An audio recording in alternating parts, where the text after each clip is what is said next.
That's right, man. Good evening, everybody. What it do? What it do? Was walking down the street by myself just the other day. I saw this man, and I asked him kindly, sir, what is the plan? And I thought to myself, would he give me that evil eye, that evil sober eye? Would he just look at me and say, You dope smoking hippie, get out of my face. Get out of my face. and I say to myself, oh Lord, What a beautiful, beautiful world. don't ever want to leave. Don't want to leave too soon. That's right.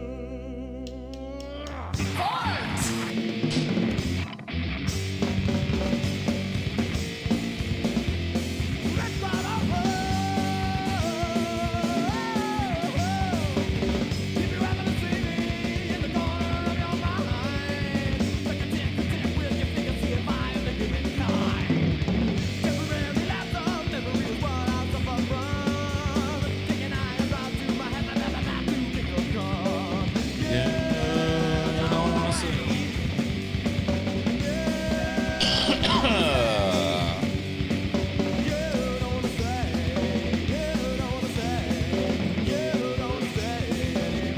Hello. Good evening. Hope everybody's feeling just as terrible as I am today. Hope your day sucked. No, my day didn't suck, really. It was an okay day. Got a little rest, got a little sleep. How's Cristobal treating me? I mean, tonight's stream may be a little bit laggy and shit. The internet seems to be a little funky, but other than that, everything seems fine. So, yeah. You know, if I drop a bunch of frame, I don't know what to tell you guys. But yeah. I have survived. I have survived.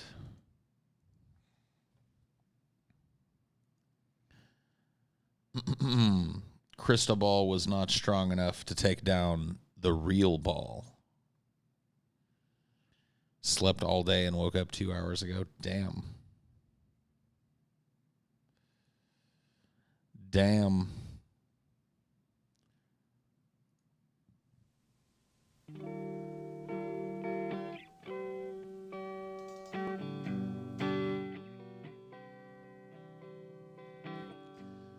Good news. What's good news? Where is she going? How will she Just went to Virginia Beach. Hey, good for you, buddy. Hope you dodged the COVID. Probably shouldn't be at a beach, but do whatever you want.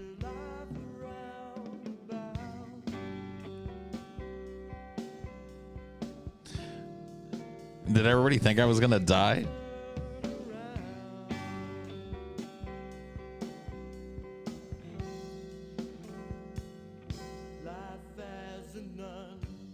Beaches are empty now? Damn. What's up, Monsieur Lestrange?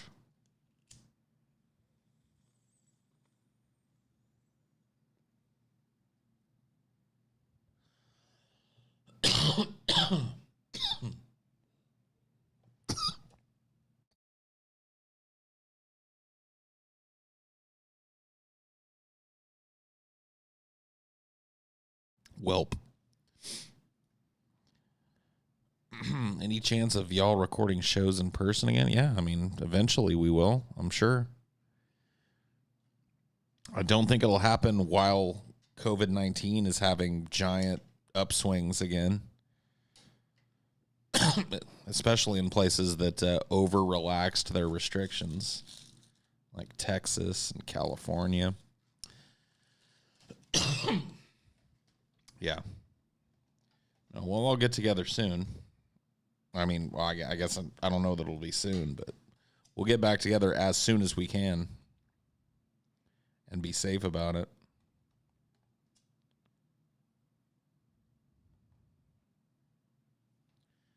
COVID on the rise? Yeah. Take a look. I mean, I know that protests and kind of civil unrest have taken up most of the news.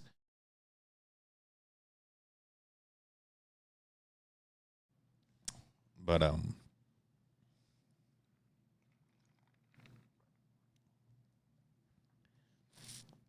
COVID is dunzos. You think so?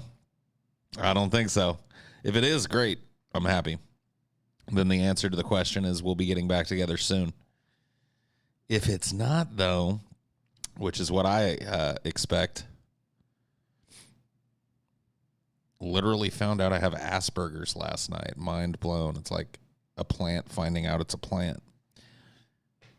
I could have told you that. Why didn't you just ask me? I could have diagnosed you years ago.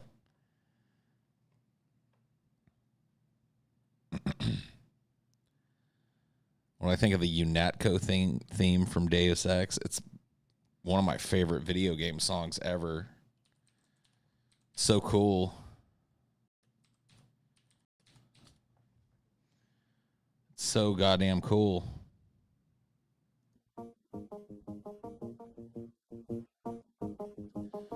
Makes me feel like I'm like a cyber agent, which you are in Deus Ex, so. Yesterday was the lowest death toll since March 26. Hey, I'm all for COVID being on the downturn.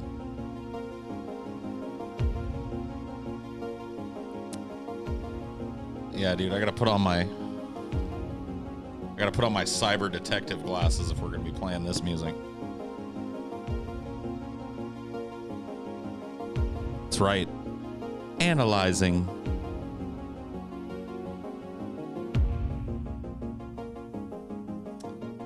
COVID is out of style now. Yeah. The new national news story is definitely these protests and whatnots. What's your routine for your beard? Asking for a friend. I have beard oil that I put in it 2 or 3 times a week, or I try to remember to do that. I don't wash it with normal soap. I just rinse it. Washing with like shampoo and normal soap will dry out your beard. I brush it every day. I shower every day, or at least bathe every day.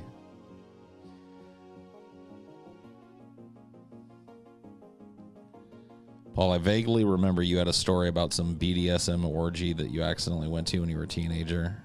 Yeah, I do. I'm not going to tell it again. It's a long story, but it's here on the channel. Take a dab with you? I mean, I don't particularly have any dabs right now, but I will pack my pipe here with some legal tobacco, and I'll join you.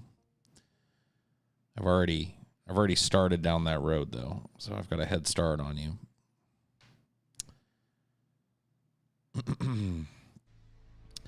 Who has Asperger's?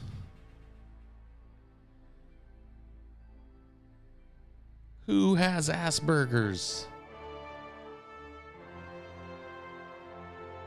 Damn. Baldur's Gate 2. Cool soundtrack. You got diagnosed with it when you were younger?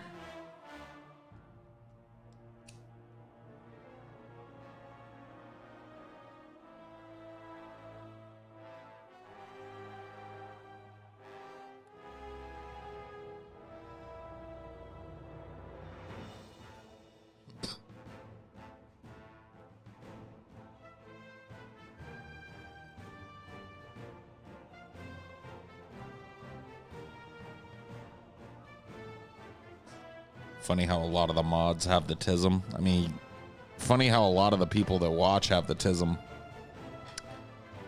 Starting to think I might have the tism. I attract the the tistic amongst people, it seems. When you moved to Louisiana, did you notice a decrease in the quality of the tobacco? I'm going to talk about regional tobacco quality, okay?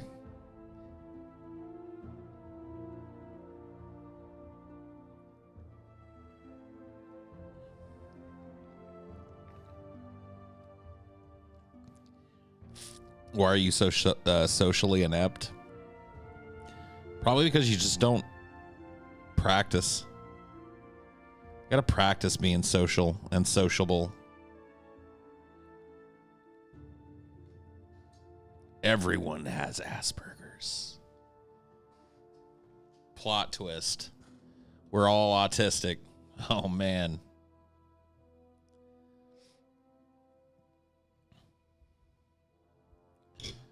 Probably most people in the chat have Asperger's, you think? You ready to make that diagnosis now? How did you stop the stream yet keep running? Huh? Fuck you talking about?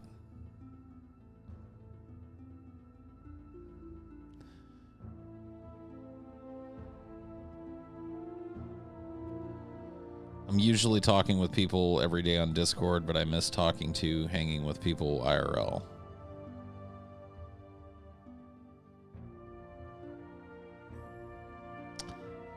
Yeah, I think I might have to cut this one short. I'm dropping frames like crazy. The internet sucks here. It's a fucking tropical storm. I may just have to cut this one short. Give it the old delete. Give it the old delete and pretend it never happened. I mean, usually my network is pretty stable, but yeah, it's shitty on this end. I mean, I'll stick with it for, you know, a little while longer, but if I keep dropping hefty frames, I'm just gonna take off.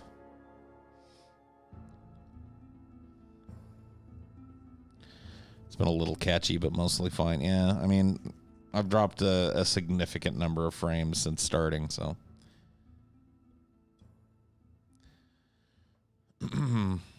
Hey, my ISP, whatever it is, I can't even remember. Can't even remember what my ISP is, but whatever it is, it does pretty well on this side of town. TJ's internet sucks. Scotty's internet really sucks. But on my side of town, everything seems to be okay, usually, unless there's a storm. Yeah, I don't even remember. I don't know. I've lived too many places. They all blend together. Cox, Comcast. I really couldn't tell you.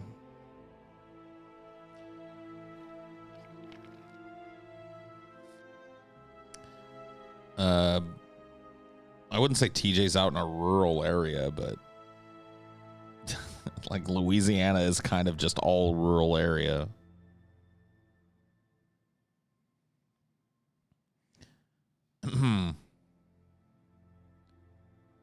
Just got off your wage slave job. I'm doing okay. I just started mine. I'm doing mine now. Although mine might get stormed out. I might luck out and get stormed out tonight. Unfortunately, if I get sent home on storm duty, I don't get paid.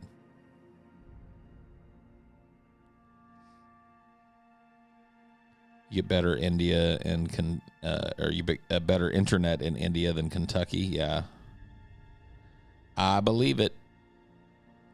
That face when no boyfriend. I don't know what to tell you. I don't know what to tell you.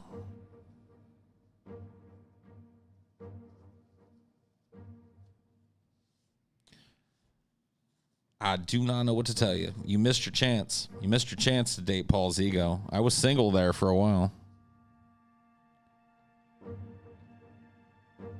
But not so anymore. You could have had all this. Could have had all this. You live too far away? Pish posh. Pish posh. Should have done swooped.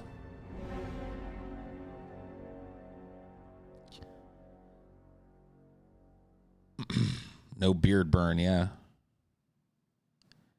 No weird beard burn on your inner thighs for you.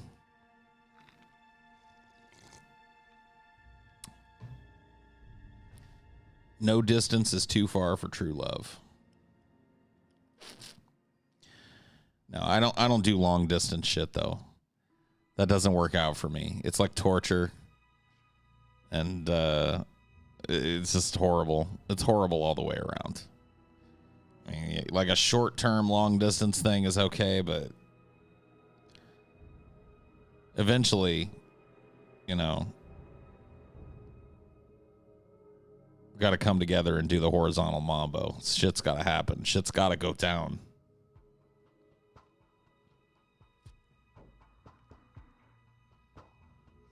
You did once and ruined a woman's life. I didn't ruin her life. I helped her. Helped her realize she wasn't happy in her marriage. That's different. They're two different things. Depends on what your love language is. How do I find out what my love language is? She left her husband and moved out to see you. She was unhappy with her husband.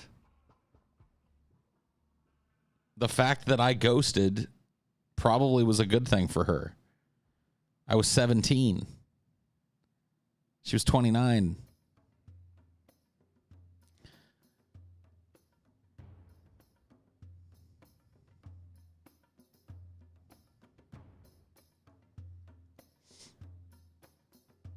What's this old T? Dude, old 16, 17-year-old Paul T. Man.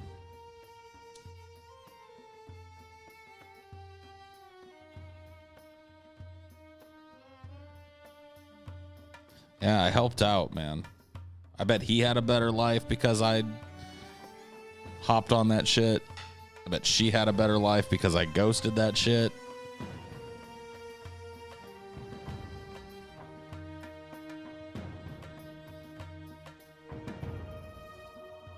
Do you want children? No. Words of affirmation, acts of service, quality time, gifts, and physical touch are the love languages. Okay. Well, I give, I mean, I can go through each of those. I give words of affirmation. I do nice things. I try to spend quality time. I probably suck on the gifts one, honestly. I don't like really giving or receiving gifts all that often, but I do give them, and I'm touchy-feely. So 4 out of 5 ain't bad. I mean, I do give gifts. I just, you know, it's just not the thing that I. It's not the love language that I speak loudest, I guess. Touchy-feely, yeah. How many times have you said the N-word? Uncountable times. Uncountable times. I got catfished and it was the best thing that ever happened to me. Got me out of an abusive relationship. See? See?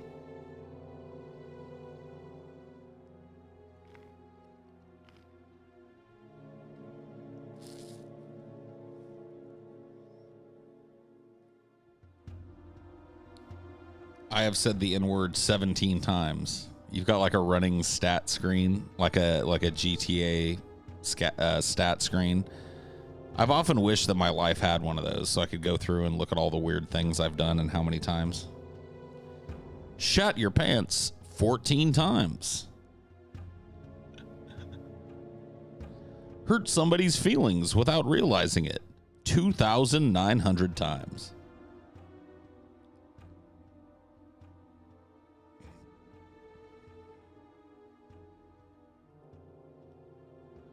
Gold. Gold.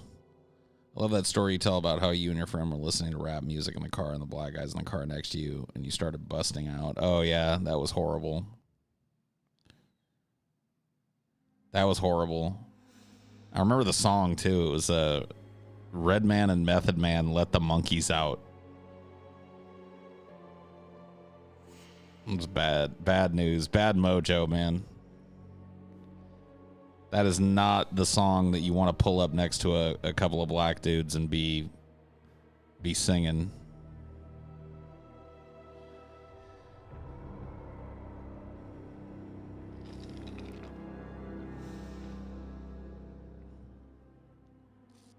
What? You talking about Jack Black? Who's deceiving themselves? Me?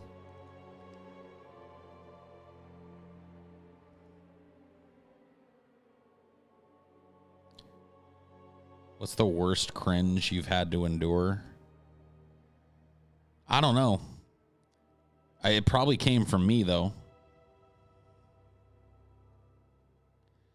Besides words like and, the, so, etc., what words do you think you've said the most? Probably said fuck quite a bit. Not as much as Scotty, though. Definitely, if Scotty had a stat screen, fuck is the word he's spoken most. That and TJ. I don't know.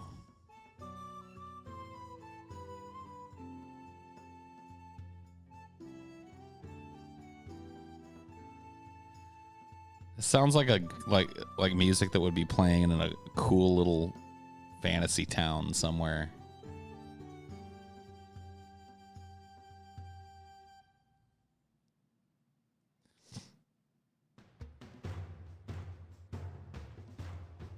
Are you basically Al Pacino in The Irishman now? Minus the corruption. Yes.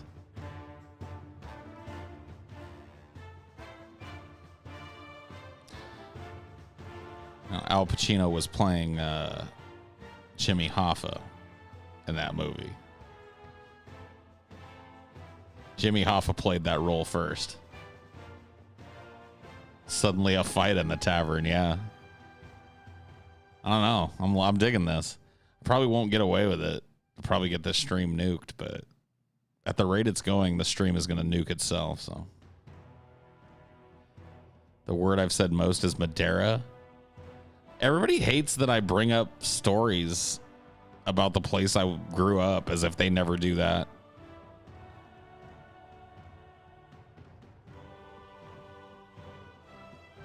How many 8-year-olds could you beat up at once? I don't even know if I could beat up one 8-year-old, honestly. Like, they got all kinds of stamina. They're quick. They're wiry.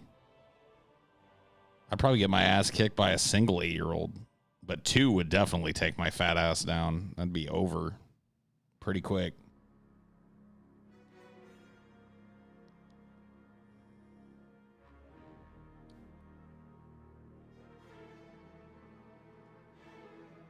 Who brings up their hometown more, you with Madeira or Michael Moore? I think Michael Moore has me beat. I mean, come on. Flint, Michigan comes out of that dude's mouth every time he opens it. I mean, I will admit, maybe I, but I got a lot of Madeira stories. What do you want me to do?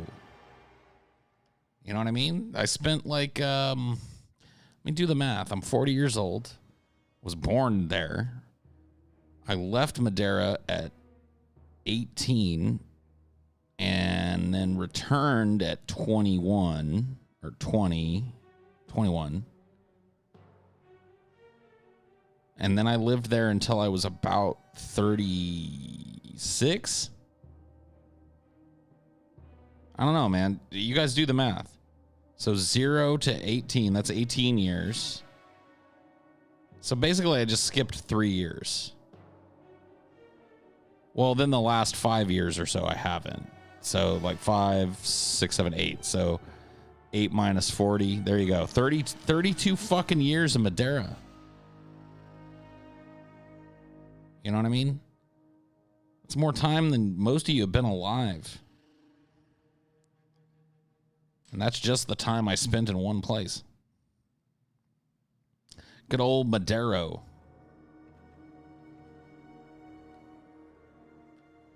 Remember the story where you locked a disabled kid in play jail? Yeah, I remember that story. Do you? I mean, clearly you do. I like that story. That's a good old story. Oh boy. What's happening now? Are we jumping on our horses to ride to adventure?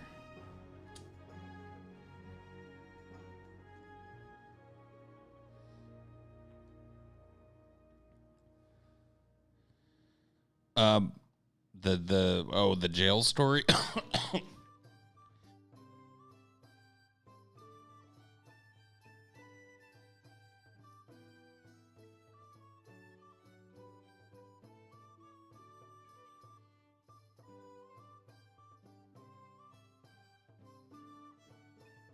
So my dad built my sister and I this little old western town. It's like 3-stall facade of an old western town called Kid Town. I had a bar called PJ's Saloon, and then there was a jail, and then there was my sister had a diner. And the jail, it just looked like just bars and shit. But my dad, obviously, he designed it to where like you could just lift the bars out and walk out, right? There was no way to really be locked in the jail. It was just for play. So there was a kid that used to play with me and my best friend, and we didn't like him very much. He was kind of an asshole. I don't know that he was actually mentally challenged. He had a speech impediment, but I don't think that means he was like, you can't assume those things. Yeah, I don't think he actually had a mental disorder. If he did, it wasn't like, it wasn't, you know what I mean? It wasn't like super bad. He just had a speech impediment. He had trouble with consonants and vowels and shit, so he sounded a little weird.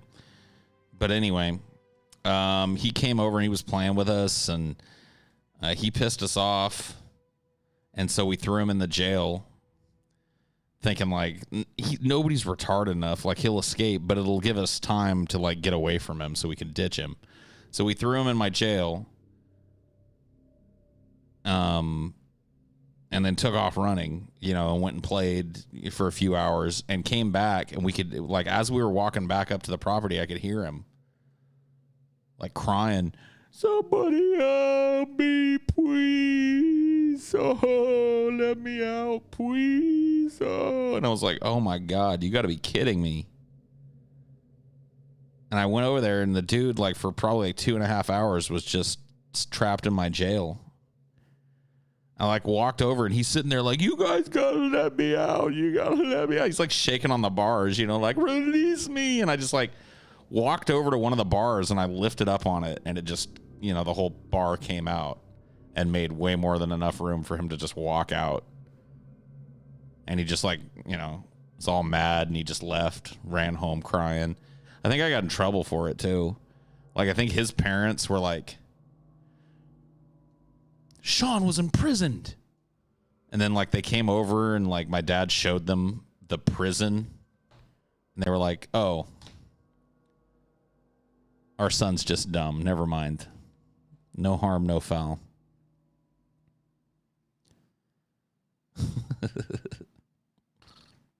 So stupid.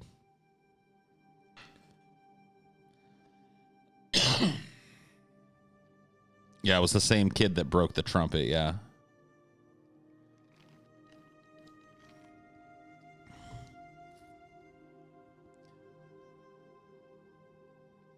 First you falsely accuse him, then you falsely imprison him. I know, right? Do you have any more stories about that kid's a-hole dad? Not really. He shot at us one time with not like with a full-blown gun, but with like a really high-powered pellet gun that he had. We were I mean,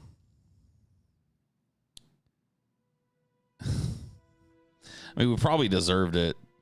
We were having a camp out at my house, and those people were my next door, like direct across the street, next door neighbors. I can't remember what we were yelling, but we were kind of like hiding in the field across from their house and like yelling derogatory things at them, you know, because they couldn't see us. It was the middle of the night in the country, you know. So we were yelling like, you know, oh, you're stupid or whatever. Like we kept, because they, you know, we saw that the dude and his little kid were working on something in the garage, and so we were across, you know, in the field, kind of dipped down, and we'd be like, "Hey, dummy," you know, and they'd both look like they couldn't see us, and then at one point, like the dad, we're like, "Hey, dummy," and then we like duck down again, and the dad just like walked away into the corner of the garage and came back, and he had like an air rifle, you know, his little pellet gun or whatever. And he just started like,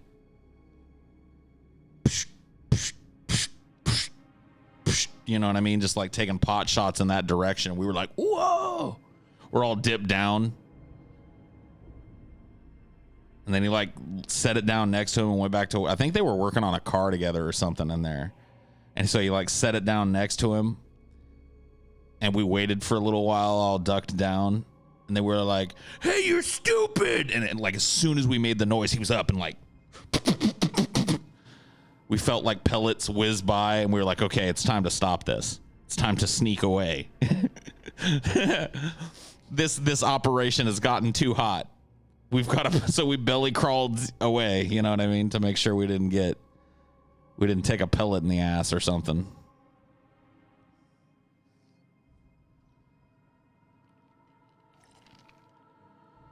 But yeah, he wasn't fucking around. Yeah, we got to pull out of the LZ. Requesting extract. We're taking heavy fire. Enemy is close. Yeah. That was tough, man. I don't tell that story very often because, you know, I still get flashbacks.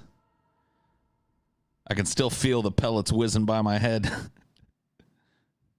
I was in the shit, man. I was in the deep shit, the deep, dark shit, man. Eyeball to eyeball with Charlie. The man in the black pajamas. Ho Chi Minh's squadron, man. They were pinning us down using the sounds we were making. The deep, dark shit, yes. Waist deep in the shit. But it was still a successful psyop because he was never able to pin that on us, you know. So we got to call him stupid and a dumbass a bunch of times, and he didn't hit either of us, so we win. If you had a pellet gun, you could have fired back. I mean, both of us had pellet guns, so I don't think that... even at the age that we were, and we were probably like 7, maybe 8 when this was going down. I think even at that age, we knew that escalation was really not the way. Because we had pellet guns too, but we knew that he probably had real guns. You know what I mean? So we didn't want to, you know what I mean? Even at that age, we realized that like, this is a psyop only. We will not escalate. We will not return fire. Nam was rough, man. It was terrible.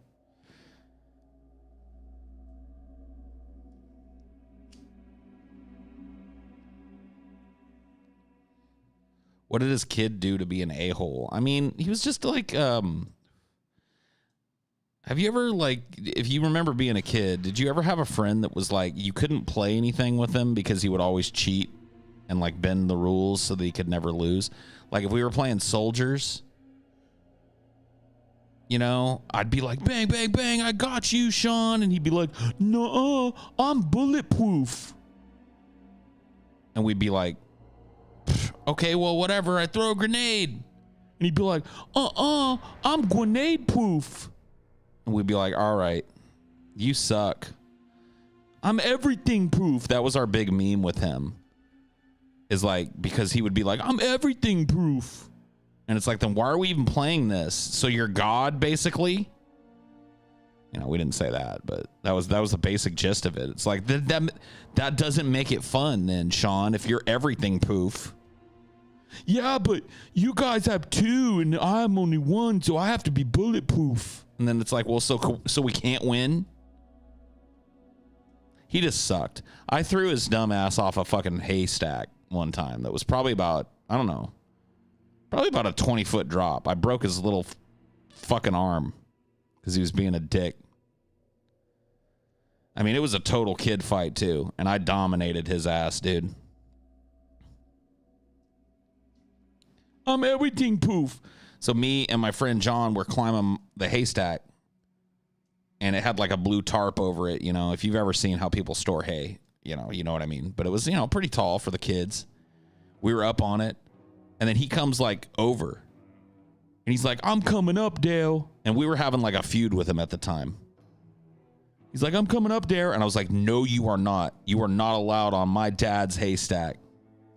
You know how kids are. He's like, "This is my dad's haystack, and only I can come up here, and only I can say who can come up here, and you can't come up here." And he's like, "I'm coming up, Dale." And I was like, "You better not. You better not come on my dad's haystack, because if you come on my dad's haystack, then you're trespassing." "I don't care. I'm coming up, Dale." And he climbed up, and he thought I was playing. You know, so he climbed up, and like I let him have time to like stand up. And I walked over to him, and I just 2-hand shoved him off the haystack, you know, off the hay pile. Just he fell the whole way, landed right on his arm, started crying like a little bitch, ran home to his parents, and apparently I broke his arm broke in the fall. I got in big trouble.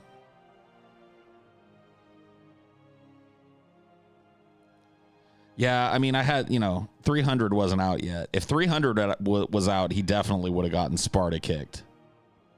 No, my dad was not a farmer. We had a horse named Sugar Baby in a pasture, and we would buy, you know, like bulk hay to feed her throughout the season, as well as chickens. They liked the hay too. "You better not come on my dad's haystack. You better not do it."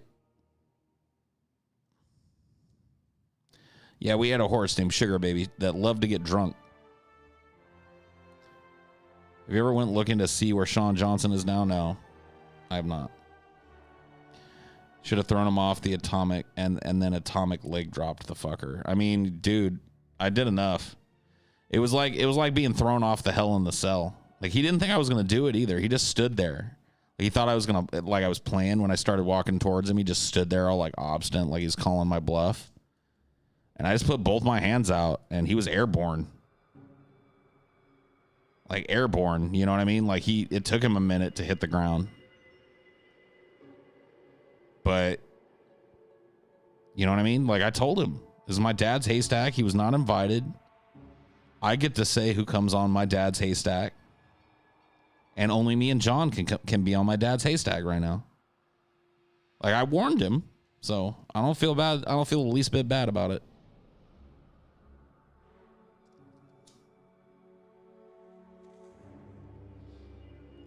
No, he broke it. He walked around in a cast for about a month and a half after that. So he definitely broke his arm. Well, I say he broke his arm. I guess I definitely broke his arm. But you know what? He fucking deserved it. He tried to get crazy with me at school too. Like that same year, we were playing a game that, like, the name of it now is very, very offensive. Smear the Queer. You know, so when I say it, I'm just saying it because that was the name of the game. I no longer condone the playing of or the naming scheme of that game. But that's what we were playing. We were playing Smear the Queer. And if you've never played the game, it's basically a horrible game. A line of dudes, you know, lines up on one end of the little soccer field or football field or whatever, and then one dude by himself goes to the, you know, the end, and you throw a football and he has to catch it, and then it's everybody else's. He's now the queer. It's everybody else's job to smear the queer and tackle him. But if he can get through everybody, he's basically a king. So we were playing that at school, and the same kid who I told to stay off the haystack and locked in the jail and everything, he was up. Like, it was his turn to be the queer. And so we threw, the ball down to him, and he caught it or grabbed it, scrambled it, and like we all coming for him, and I just happened to be the one to like smear it. You know what I mean? I smeared him. I spoofed the floof. You know what I mean? And like, you can't be mad about that. That's the game. Like, it happened to me. Most people didn't win that game. Most people ended up getting smeared. And I gave him I knocked him on his ass or whatever. And he got mad, right? And he stood up and he's like, "Hey, you want to fight?" You know what I mean? He's getting all like, he was, probably like half a head shorter than me. And just, it wasn't going to happen. You know what I mean? He's shoving me. I was like, "Dude, I don't want to fight. We're just playing a game. Like, that's how the game is played. What do you want me to do?" "Oh, he's all mad. He wants to be all mad. And so I just punched him like in the stomach as hard as I could. You know what I mean? It wasn't like a skillful punch or probably like a cool looking punch or anything. I just, like, as a little boy, I was just like, just like hit him in his stomach. And he was like, "Oh!" And he just like fell over and started crying. And I think, honestly, yeah, I think he was still salty about the haystack thing. Like, his arm had healed, and he thought he was going to get back at me and smear the queer, but it just didn't happen. Just didn't happen, man. Just punched him as hard as I could in the stomach. Just like, ah! Like, ah! And like, all the dudes just walked away. Like, back then when that happened, it was like, it was over. Nobody hung around and like kept talking shit, but nobody helped him either. He just got left by himself to deal with it. So we left him there on the field, and eventually he sucked it up, wiped the snot off his nose, and the bell rang, and he went back to class like the rest of us. In his defense, he didn't tattle. Like, he could have went, like, "Teach you, he punched me in the stomach." He didn't do that, so I guess that's to his credit.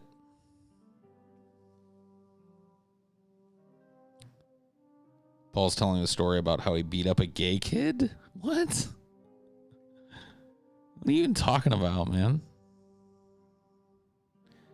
Yeah. I sometimes wonder if Sean has like a list of names and some of them are crossed off, and one of them on there is Paul, or P-Way is written on there. It's like,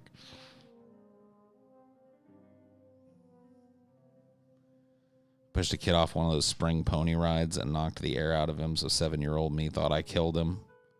Oh, yeah. Yeah, that's always scary, too, when you get the air knocked out of you. But, yeah, I was involved in shenanigans like that. Just like, they used to call it, like, rough play or horse play. And we get in trouble for it, but, like, it wasn't a big deal. Like, now if you knock the air out of somebody's kid at a school, there'd be, like, a fucking FBI investigation into that shit. Like, I don't know what to call that. I guess on one hand, I guess I could try and be enlightened and be like, "Oh, look at the progress we've made." But on the other hand, I kind of, I was raised differently than that. So it's kind of like, I don't know. It feels like you should let kids work shit out on their own sometimes. You know what I mean? You guys think I'm wrong about that? Is that like a boomer opinion?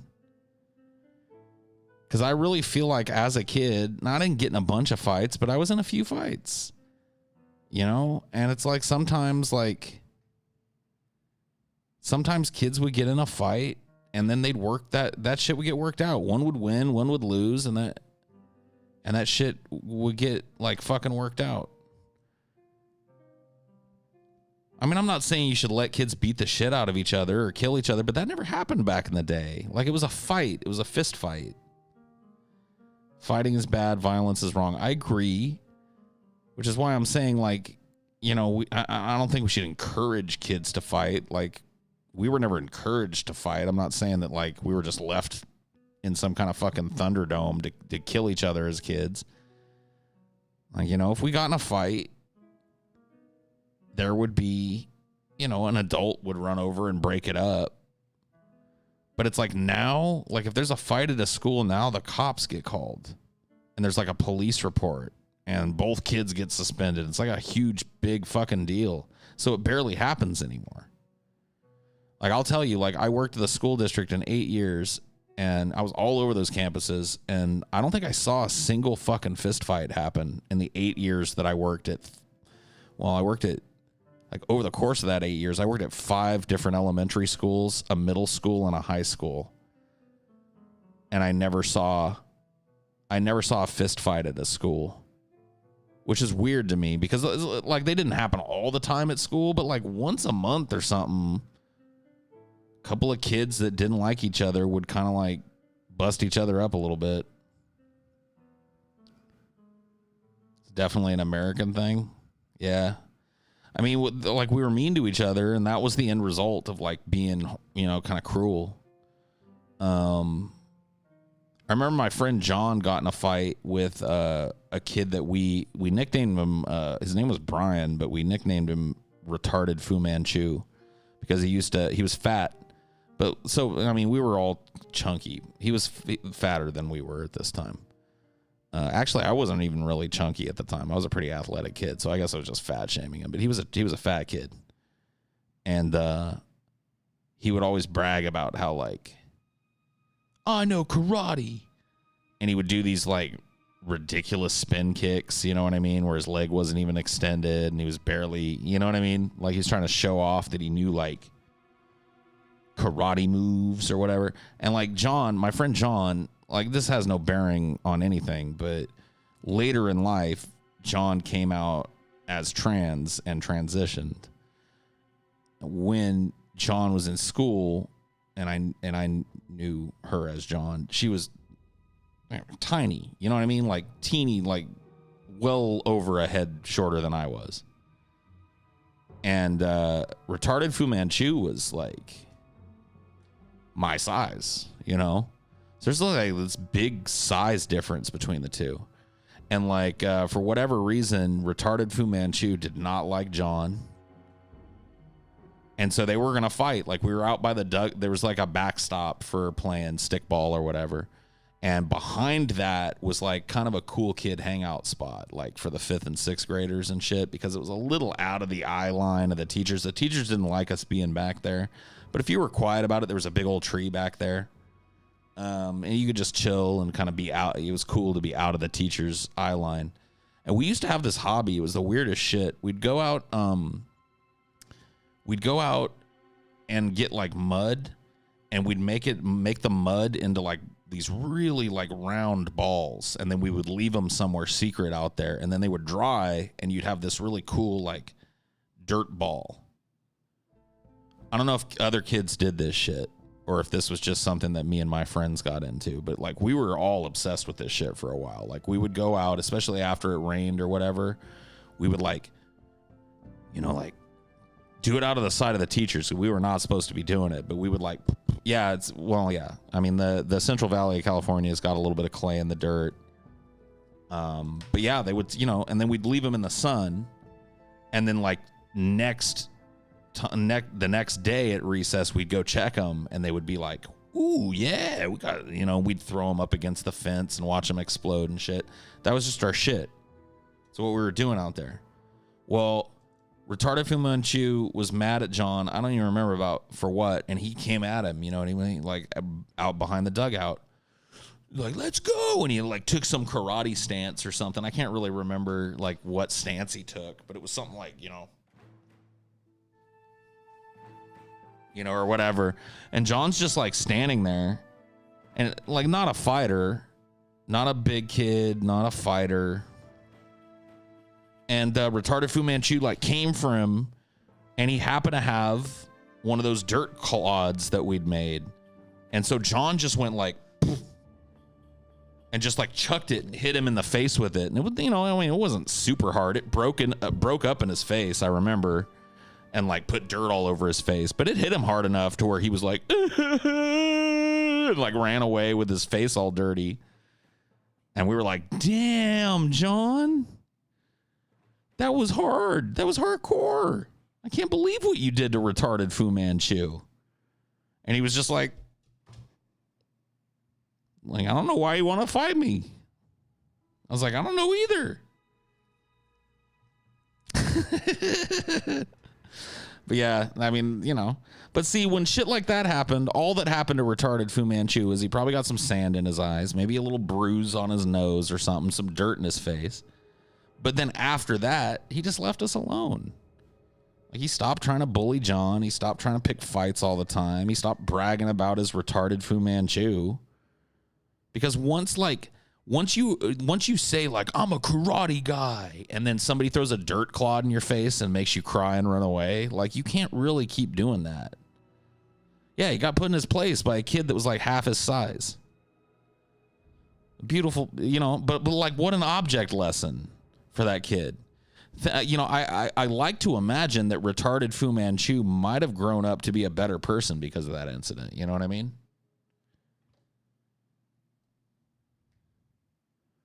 He might have, like, been on a path to be one of those, like, braggadocious douchebags that everybody fucking hates.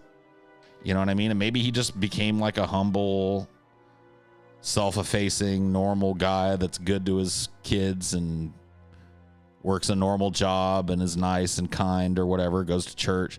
Like, yeah, maybe we turned him into a stand-up citizen. A dirt ball of humility, yeah.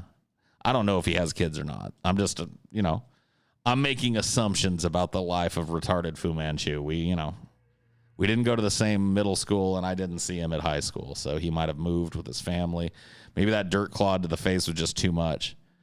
Maybe his family was like, all right, son, you're going to be the kung fu bully at school. You can't get dirt clods thrown in your face and run away crying, so we're moving across state where nobody knows that happened.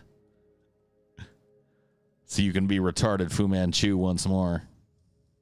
He didn't die. I mean, I would have heard about it if he died. I lived in a small town.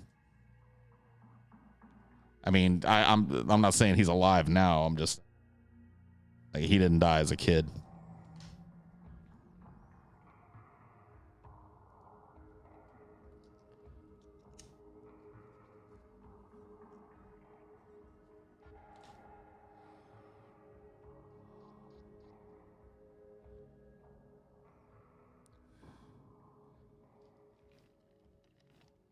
What's John's name now? Sarah.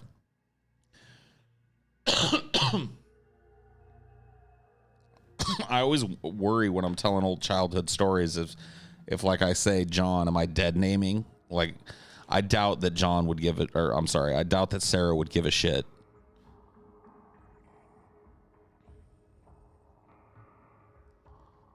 Especially in the context of it being, you know, like a story. That is dead naming. Yeah, but doesn't it make like, it makes the story real awkward to tell. Like, not that is less important than not offending a trans person by dead naming them or whatever, but like, how do I tell that story then? My friend John, or do I say my friend Sarah, who then was John, who later came out as a trans woman and transitioned. Like, do I have, you know what I mean?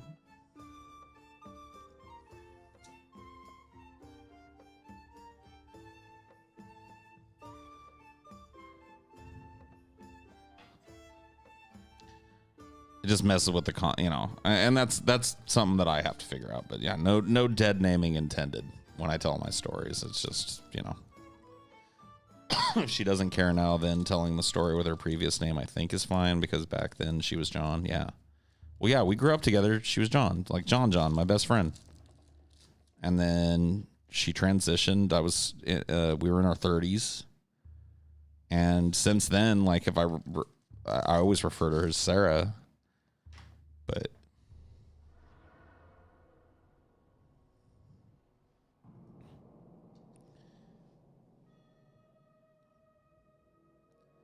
Just explain the situation every time you mention her.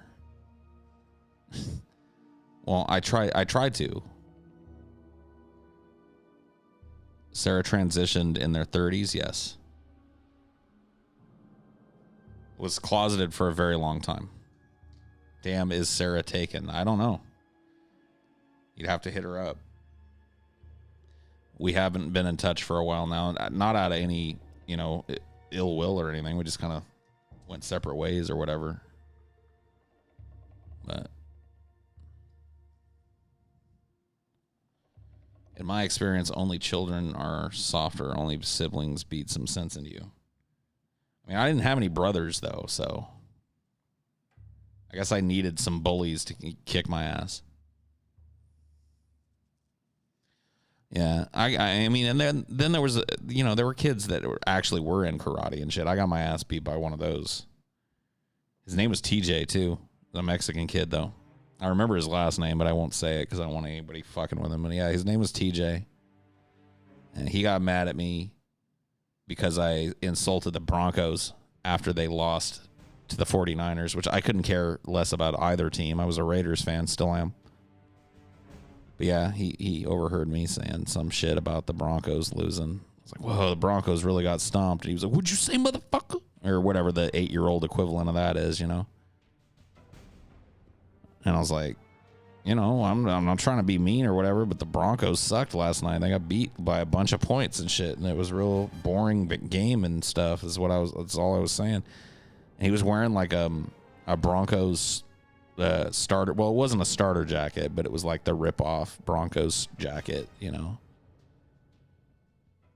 And he was like, he just stripped it off, and he's like, all right, then, I'm going to beat your fucking ass, or whatever the 8-year-old version of that is, you know what I mean? And I was like, why? And he's like, because you disrespect, the Broncos, or whatever. And I was like, okay. So I squared up. I'm not like, I've never been a fighter or whatever, but I'm not one to run from one either. So, like, I squared up. I put my dukes up, as it were. And the dude he advanced on me and somehow kicked me in the face. Like, that was the first. Well, no, that's wrong. I actually landed the first blow in that fight. So he came in on me, kind of danced in on me, and I just kind of like threw out a weak punch. It wasn't even a great punch. I just kind of like, an untrained 8-year-old boy, like, eh. And it hit him in the lips, I remember. And he was like,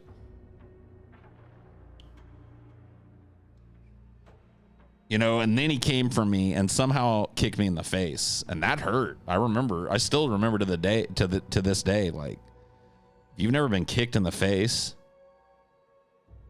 by somebody that's like trained on a little bag to kick hella hard, man. And the fight was basically over at that point.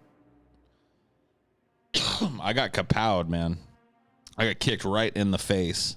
And then I was, of course, like,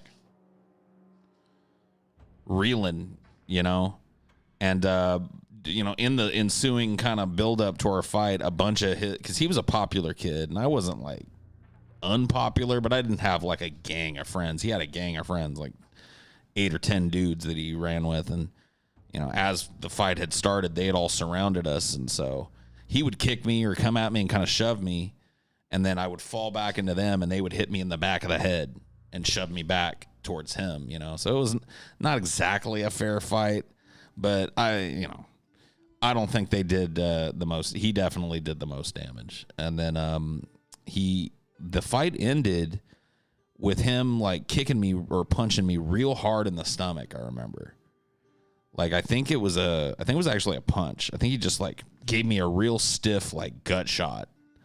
And he'd already punched me and kicked me a couple times. So I just kind of went down on my knees and I was like, oh. And then he came as I was like kneeling there and holding my stomach and kneed me in the face. And that was how the fight. And that was really the blow that did the most damage to me. Blacked my eye real bad. So I was down on my, you know what I mean? And he just walked up and just gave me like the knee to the face. And I was like, ugh. And at that point, the teachers got there, and they were like, break it up, break it up, break it up, break it up. grabbed him by the collar and grabbed me by the collar and marched us both to the fucking principal's office and shit. We both took I think a 1-day suspension because it was clearly a mutual fight. And I didn't get in trouble for it because I told my dad the truth about what happened. And he was like, oh, well, good job. You stood up for yourself. I'm like, okay. Was your first fist fight also your last? Well, no, we talked about a couple other fights I got in as like a younger kid. But I've never been in a fist fight as an adult. I've been involved in them. I've worked to break them up and gotten punched and shit in trying to do that, but I've never been like, come on, man, let's go. I just, that part of me I got that out of my system when I was young, I guess. I mean, I've always been the type of dude that, like, if I gotta do it, I'll try, and I'll, probably be able to do a little bit of damage, but it's not a fighting type.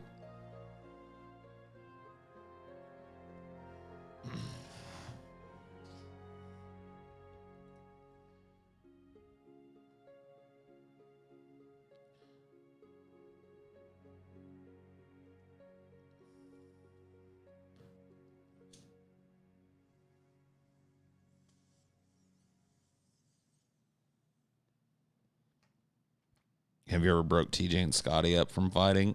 No. Why do I got to say trans rights again? I already said it. Trans rights. There you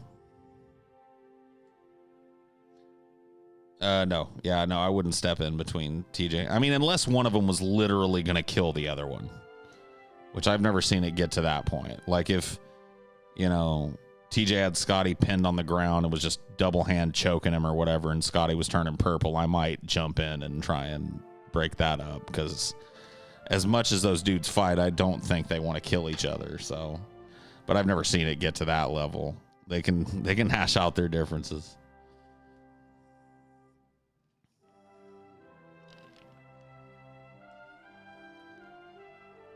Does Scotty's agility give him an edge against his giant brother? Dude, I don't know. I don't know how it would square out between... I mean, Scotty's clearly in better physical shape, but TJ's a giant.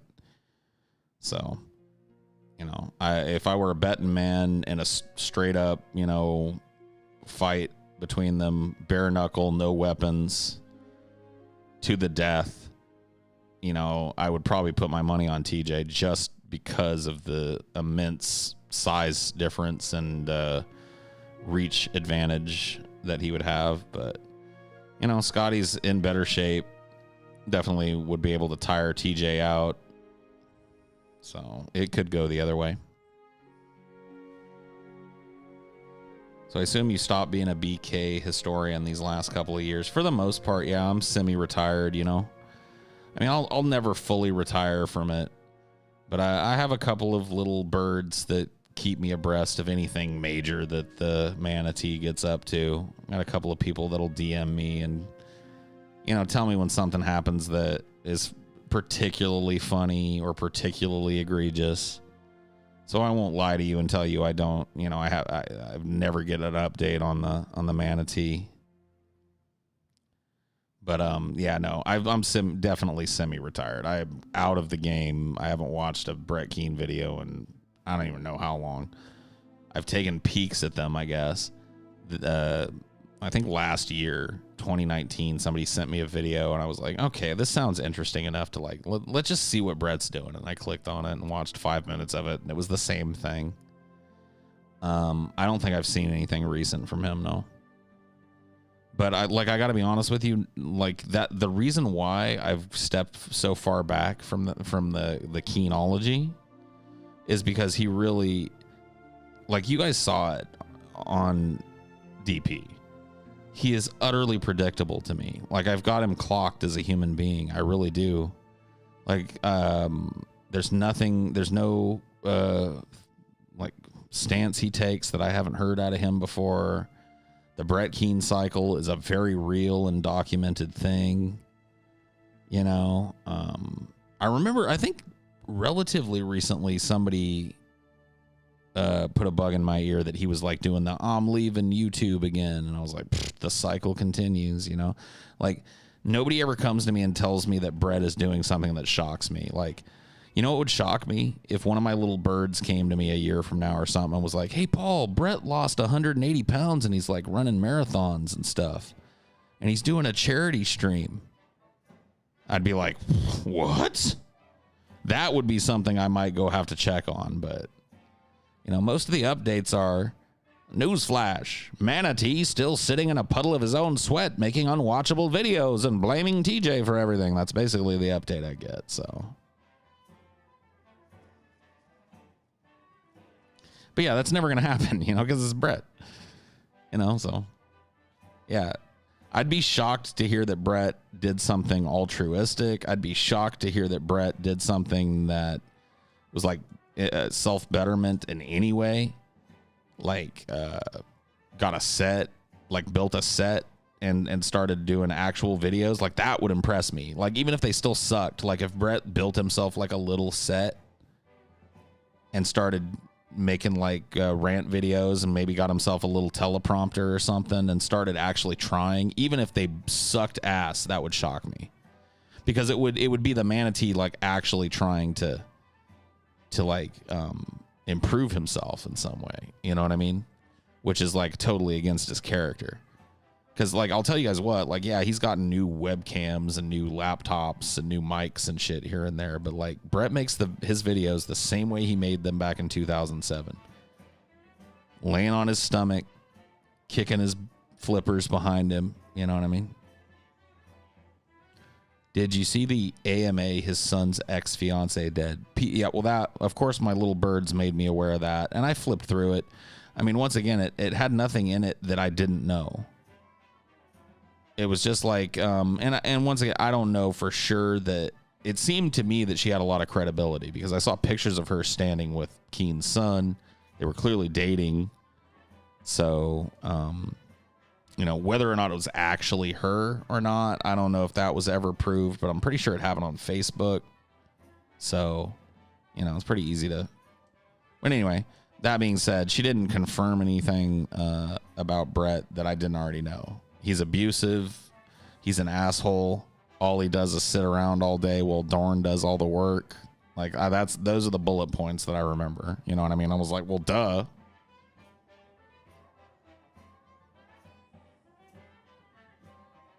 Yeah, lives in squalor. Yeah. But yeah, I know people are all crazy about that, but like I perused it and I didn't see anything that shocked me in it. It was all shit that I just knew about Brett already, just from listening to him and watching him for so long.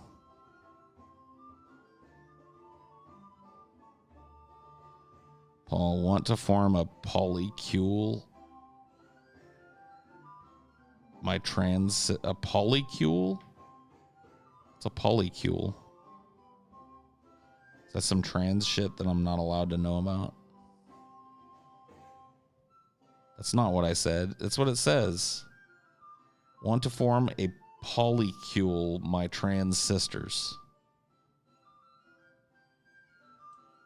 Okay, you weren't talking to me. That's fine. Don't get all feisty. There's no need.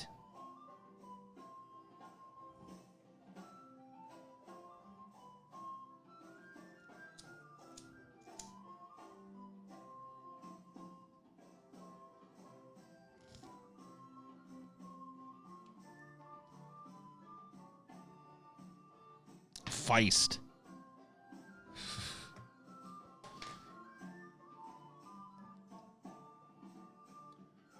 I agree. It was pretty disturbing to hear that he was the cause of his daughter's illness, if true. Yeah, I mean, I didn't, like I said, I didn't read the whole thing. I don't really remember much of it, but yeah, you know, it sucks, but I mean, it's nothing I didn't know about. You know, he's horrible. He's abusive. He cusses people out a lot. He's judgmental. He stinks. Never showers. He just sits around all day.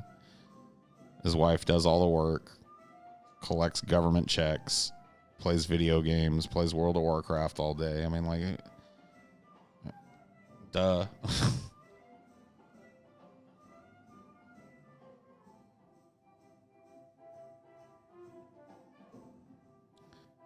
You have to be somewhat nostalgic for the sake of all the content you've created as expense, or no? Not really.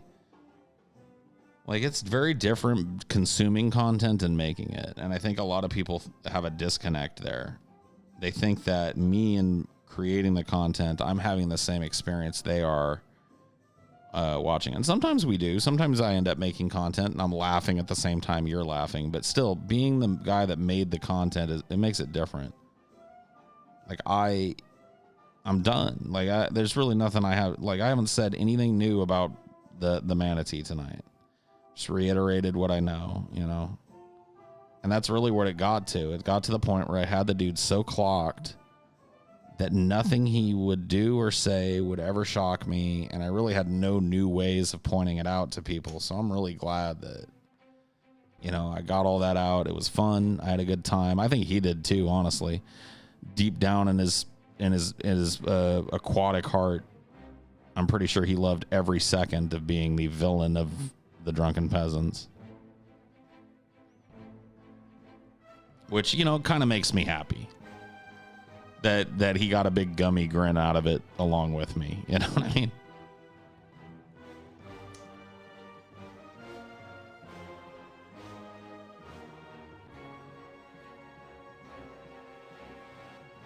He did squander it too. That is true. Like, you know, it's pretty open that we actually paid the manatee a couple of times to do the specials. We would offer him cash or whatever. Not much, but, you know, we'd offer him cash for it. And there was a lot of times where he could have made money and just decided not to. So he did kind of squander it.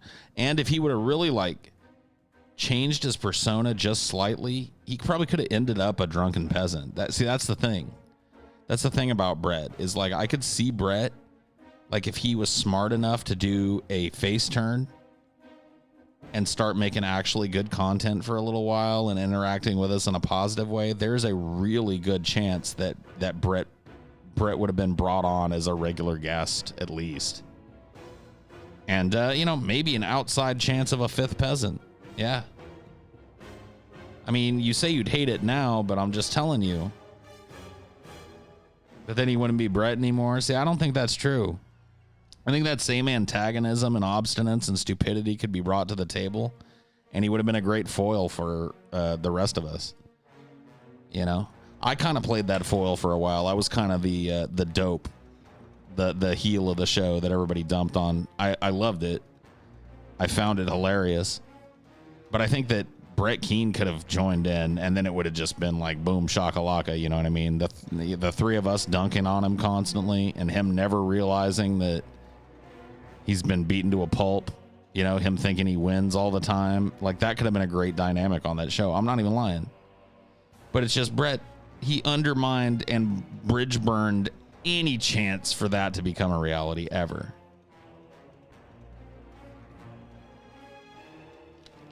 He really is funny. See, that's the thing about it. Like, I will say this about the manatee this many years on.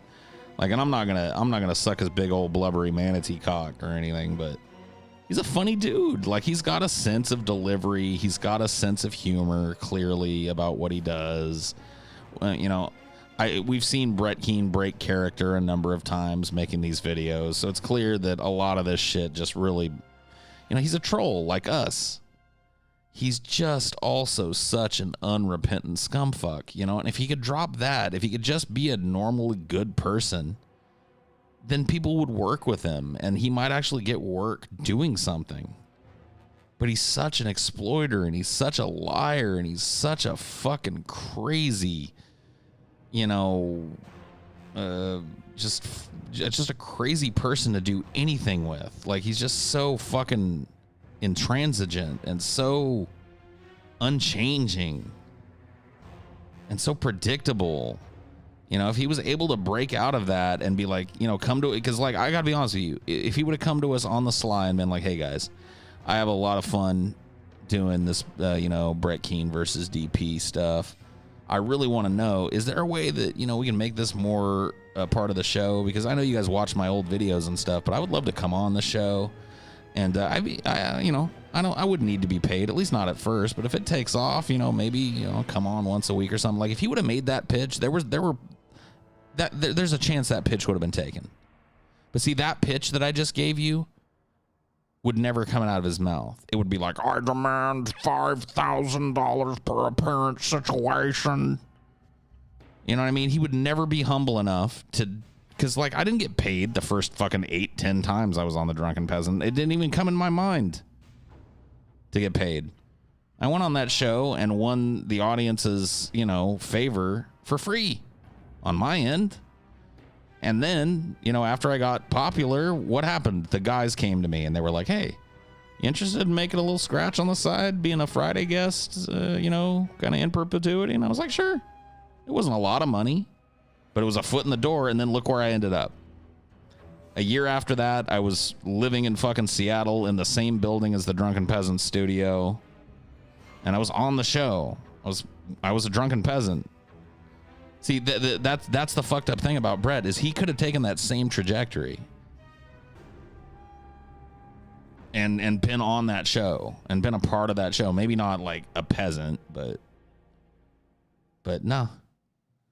He could have made some scratch too. Made some fans, got some actual goodwill in the community, made some ad revenue, made some donation revenue. Like he could have actually gotten his wish of actually making enough money to sustain himself on YouTube without having to steal his wife's fucking hard-working paycheck and his welfare and shit. Like,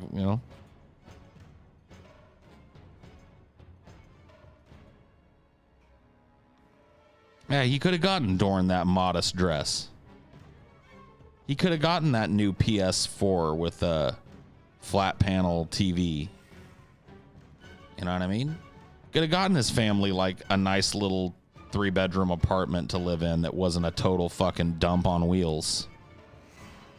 You know what I mean? He could have bettered himself and his family's lives, but he chose not to. Incapable of fucking being self-effacing enough and capable of being socially aware enough to know that you got to start somewhere, And make no bones about it, like I'm not gonna lie to you guys. As soon as DP offered me money, being on that show was my goal. I was like, wait a minute. And I knew they lowballed me at the beginning, and I'm not even dogging them for it. I don't blame them. I mean, I wasn't, I was coming on once a week. Like, take this, whatever it was. I can't even remember what it was. It was not a super amount of money. It was not super low either. They're like, here, take this. And I was like, I'm going to be on this show. I'm going to get a bigger piece of that pie. And sure the fuck enough, I did. So, all it takes is a little determination sometimes.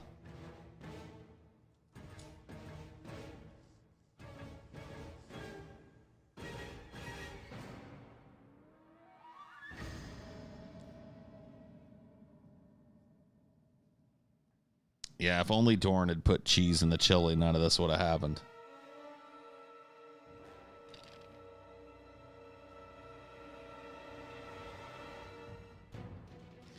Well, I just got, like, here's the thing. When I started going on DP, I just instantly got the format.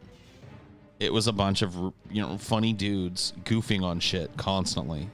And goofing on one another constantly. And I was like, this is my bread. This is my butter. This is the fucking glass of ice cold spring water I wash the whole fucking bread and butter meal down with. Like, this is my shit. I just got it immediately. So I was like, as soon as they offered me money, I was like, yep, I'm going to be on this show. Come hell or high water. And eventually it did come down to me asking. And I was like, look, guys, I've been a Friday guest for a while. I think I called TJ first. And I was like, look, I've been a Friday guest for a while. I think the fans really like me. I think I work well. I think we got good chemistry going. Bring me on the show, man. Cut me in a little bit. He was like, oh, all right. Well, I'll think about it. Let me talk to the guys about it. A couple weeks later, I had a contract.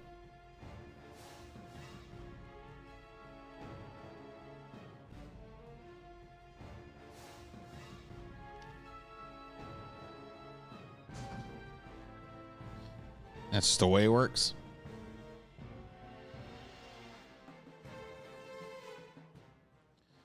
All right, I've had enough of this Baldur's Gate music. It's been fun, but it's starting to get a little worrisome. It's your first contract written in crayon. Yeah, it was written on a dirty bar napkin that it looked like somebody had blown their nose in, and it was written in TJ's kindergarten scrawl. Paul equal drunken peasant. Check one. Y in. I was like, why? You know? It's like, okay, welcome to the company. With the E's written backwards, yeah. I never watched DP and never learned of it until Center for Cynics. Never knew TJ was the amazing atheist until it just came up in a DFF episode. Honestly, one of the best things to ever happen to me. Interesting. Do you like me? Check yes or no. The middle school flirt, dude. The middle school flirt.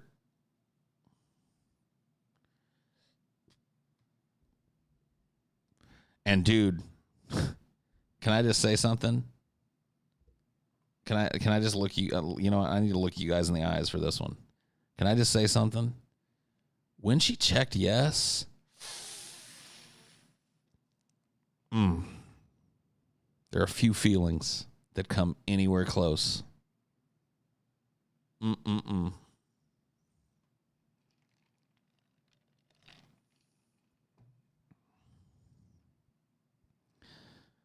When she checked yes, dude. It didn't happen all the time. Most of the time it didn't happen. Every once in a while, and this was almost as good as when she checked yes. She would draw another box and write maybe and check it and pass that back, and you'd be like, that's a yes. She's just being coy, but that's a yes.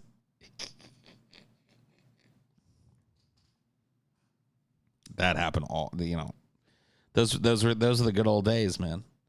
Now I suppose, like, do you kids do that shit via text? Do you have like this lame ass text kind of like pickup line you do when you want to find out if a chick likes you? You're like, hey, and she's like, hey, who is this? Hey, it's Franco. Franco? Question mark. Yeah, Franco from second period Spanish. Oh, yeah. Franco, how'd you get my number? You know, where does it go from there? You guys don't even have the fucking note to pass. You're a Zoomer and that stuff is done in person. Now they just get on Tinder and ask, you want to fuck? Really? It's down to that, huh? Face-to-face is the best way. Face-to-face is the most awkward way, man.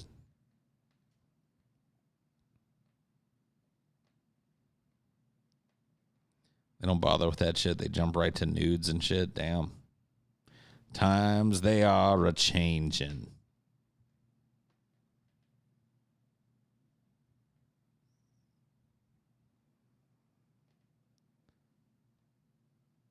Face-to-face on video chat. Yeah. Face-to-face or notes. It's an interesting little tidbit, you know. It's an interesting little bunch of memories. Love notes. I guess maybe there's some still happening, but love notes, dude. I used to keep some. Like every once in a while, like I had this like kind of like on again, off again thing with a chick all throughout high school. And it was very like everybody knew. But we were very, you know what I mean, on again, off again. I remember one time I was pissed at her for something. I can't remember what it was, and we were off. And she wrote me this like 6-page handwritten letter that was all like, here's how I feel about you, and here's what I love about you, and here's why I want you, and here's why blah, blah, blah. You know what I mean? It was just all filled with all this great stuff. It was all like, and I was like, oh, I kept that shit. I think I still have it. Like not here. My mom probably still has it in like her box of my teenage year shit. Did I hit? Not really. Not really. Can I give the Sargon of Akkad answer on that and just say not really?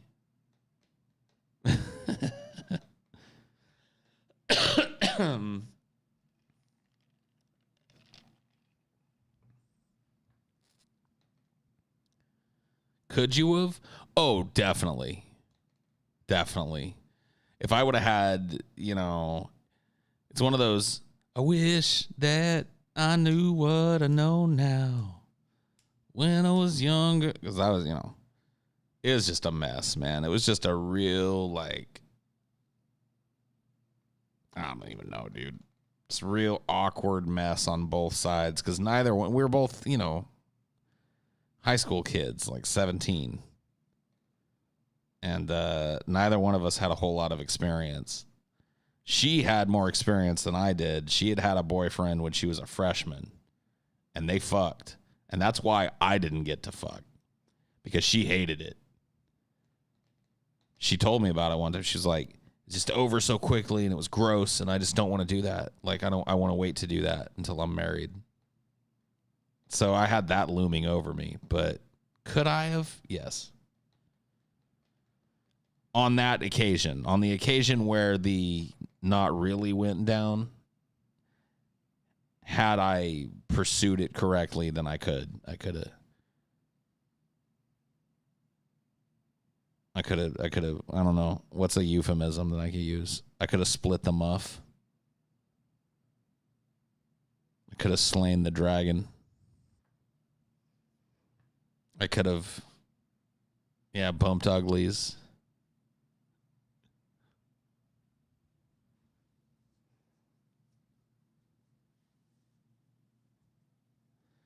He was so bad that she swore off sex. That's legendary. I know. And fucking isn't it my luck that I didn't meet her till sophomore year? So she meets some dork freshman year that's like a year older than her, who just basically pumped and dumped her. Like that's what the modern term would be. Gave her the old pump and gump.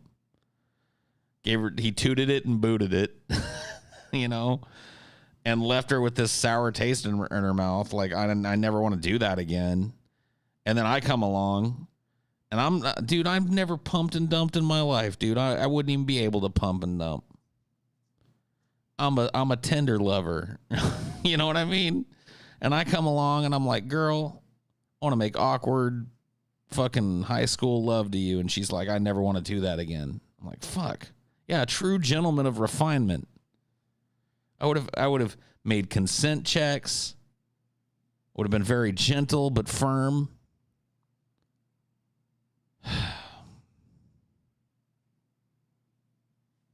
Is this all right? Is this all right? Tell me what you want.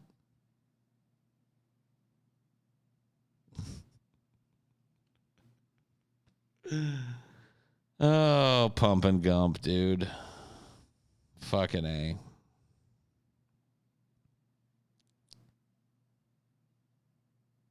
She did tell you. I know.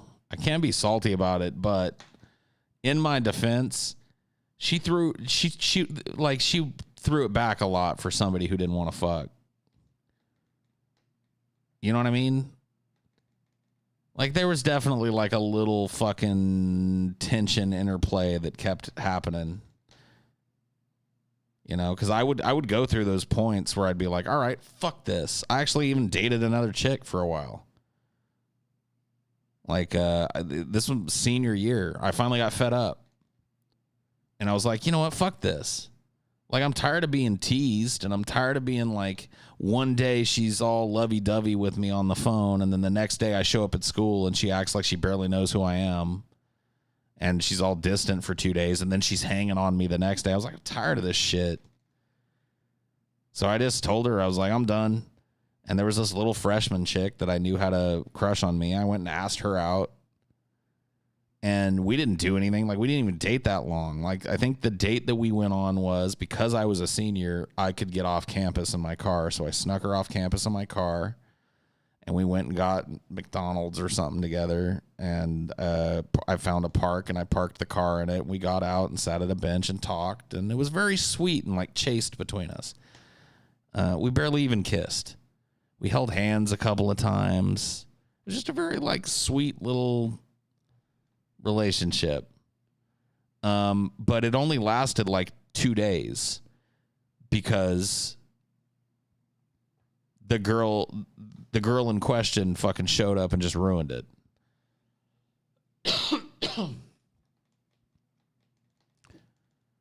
Because, you know, of course, I might have been dating this little sweet freshman girl who was very nice, but my heart was still locked up. She still had my balls in her purse. And so all of a sudden, and then that word got around that Paul and this other girl are making out behind the scenes during fucking rehearsal and shit. And my little freshman girlfriend was crushed. I got a horrible note from her that was like, it wasn't even like insulting. She didn't call me like a piece of shit. She was just like, I just want you to know that you hurt me really badly. And it really sucked to find out the way that I did. And you kind of suck for that. And I was like, yeah. That was even worse. Like if she'd written me a note that was like, you know, you're a fucking bastard and fuck you, then I could have at least been like, well, fuck you too. You're crazy. But it was like, yeah, you really hurt my feelings. I really, really liked you. And I thought you liked me too. It was like that. I was like, and of course, like 2 weeks later, I'm getting the cold shoulder again. You see what I mean? Like right back on the leash. But yeah, I'm glad I went through that in high school because that's actually really common. And I'm not trying to demean women because dudes do it to chicks too. This happens at every level of human physical relationship. You know, women do it to women, men do it to men. But there's one person that's like leading another person on that like uses that person as an emotional crutch and sometimes as like a physical release, but doesn't want to commit to that person. And they know also on top of it, and see, this is what makes it wrong. Because if it was just like mutually like, hey, we're fuck buddies, that'd be one thing. But she knows that this person has all kinds of crazy feelings. And in fact, she herself has told the person that she has all these kind of crazy feelings, but it's just kind of to keep that. Some people do it subconsciously. Yeah. A manipulation tactic. I mean, I really don't think she was doing it consciously. I just think that she probably had some problems of her own or whatever and was trying to arm's length it, but also was attached to me and didn't want to see me with other people. And it wasn't a fair thing to ask of me, but we're also teenagers. So it's just like, I learned a lesson from that. And I never got myself gaffled up in a relationship like that ever again. Like as soon as I sniffed that from a person, I was like, see ya. Like as soon as I sniffed like, oh, I'm going to be affectionate one day and then cold the next day and I'm never going to commit to anything. I don't chill, you know? And I think that's better for both people involved. Like I don't wait for those things to turn into disasters. I try and be a little more careful with my heart these days. Although it goes where it wants. You know what I mean? I tend to be a type of person that falls in love pretty fast. And I mean, is that a bad thing? I don't know. I've never really looked at it that way. I just have that kind of a heart, I guess. I find a kindred spirit in the world, and I'm just like, take my heart. It's yours. Do what you want with it. Describe your divorce in detail. I'm never going to do that, dude. That's just a stupid thing to ask somebody to do. especially considering that like that happened when I wasn't even a public figure. So you can't even claim to be like, oh, I'm curious about what happened during that time during the show. It's like that happened before I was a part of the show. So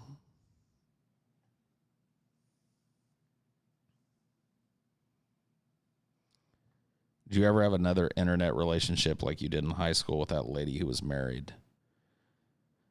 I hesitate to say no. Like if I was single and out there looking to mingle and found some chick that I was attracted to or some dude that I was attracted to that wanted to do some, it's like basically, you know, jerking off together, I guess. And then see if that turns into a relationship or whatever. I wouldn't be adverse to doing it. I don't know that I would go after like a married person again. I don't think I've got the balls to do that again. I was 16 when I started doing that. And let me tell you, like me now, I'd feel like a real scumfuck if I broke up a marriage. 16-year-old Paul didn't give a fuck. I didn't give a fuck about their marriage. I didn't give a fuck about her stupid ass soldier husband. I didn't give two thoughts about the fact that maybe he might find out who I was and come kill me or something. I didn't give a fuck. I just pursued his wife however I wanted and whenever I wanted. I just didn't care. Nowadays, you know, I'd like to think I've grown up. I was 16. You know what I mean? The hormones were in control at that point.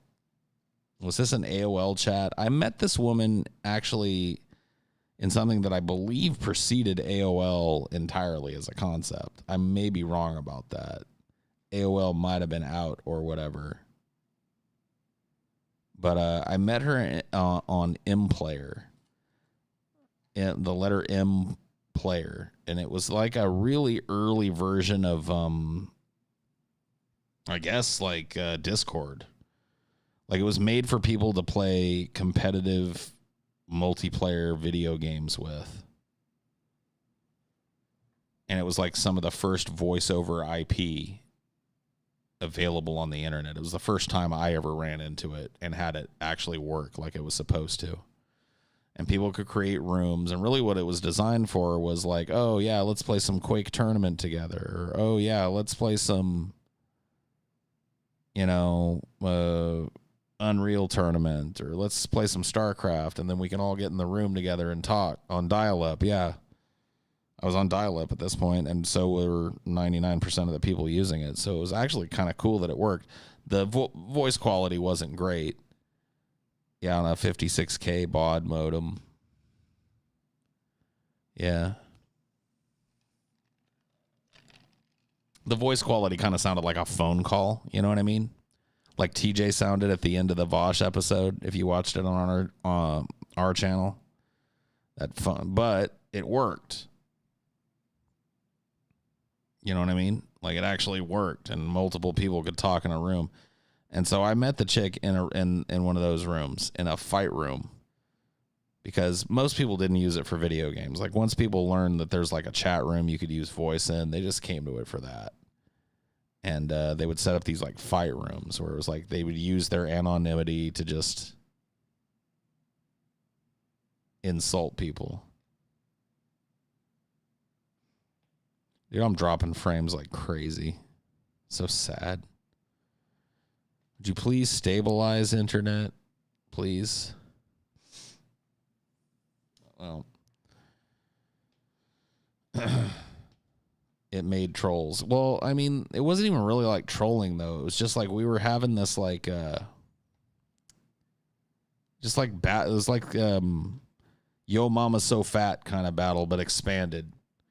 Because people would develop little like personalities for themselves. It was more like wrestling than anything. It was like I remember the big dude on M Player back when I met the chick that I'm talking about here. His name was the Power Maker. And he had this real deep voice, and he talked fast though. He was like, "You're a stupid motherfucker. You're a dumb motherfucker. You're an ugly motherfucker. You're a reeking, stupid, You don't even deserve to be in my fucking presence. You don't even deserve to be in the presence of the Power Maker. The Power Maker is everything, and you're, you know, he was that type of guy. So we all had handles and shit. It was more like wrestling, but with just words, and because we couldn't actually beat on each other. Hotmail cafe chat. If I did, I don't remember it. You know, I used a lot of things. Like I was on ICQ for a while and AIM. I don't know if you know, AOL and Instant Messenger was the big one that everybody used for a while. I remember when Instant Messengers came out. I'm trying to remember the name. I think ICQ might have been the first one that I used.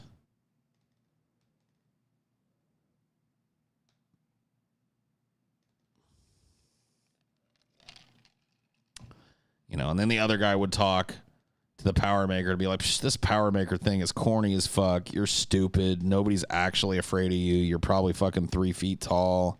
Probably got a tiny little dick. You know, the only thing you got going for you is that deep-ass voice, but that's not enough to convince any women, so you're just lonely, and you're here on fucking M-Player just trying to get anybody to give you some attention, trying to get anybody to give you some respect that you haven't earned because you're just a stupid piece of shit that picked a stupid fucking name. Like, what does that even mean, Power Maker? You know, I'd come at him like that. He'd be like, listen to me, you little motherfucker. You know, blah, blah, you know, and the people in the room would ooh and ah and laugh. And so anyway, I met the chick in one of those, and she was actually one of the few women that would come into it and was actually good, you know, because she was like quick-witted.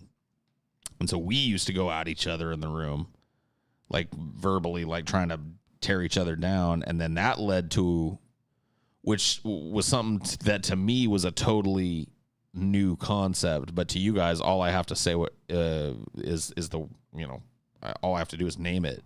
That led to a DM session. And once I was in them DMs, see, I didn't even realize this at the time. Once I was in them DMs, Firestarter starts playing. I'm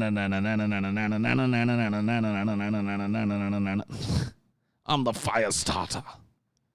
It was just like, oh my.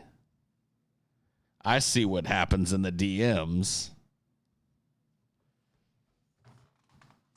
Yeah, once I slid into the DMs, the whole thing changed. Because it was like the first time I was in the DMs, we just talked. But the second time we were in the DMs, it was super flirtatious, like almost immediately. There was like all the little back and forth, and I'm good at that shit. I'm good at that. Oh, dude, I'm a flirt, so I'm good at the flirting. And it wasn't long.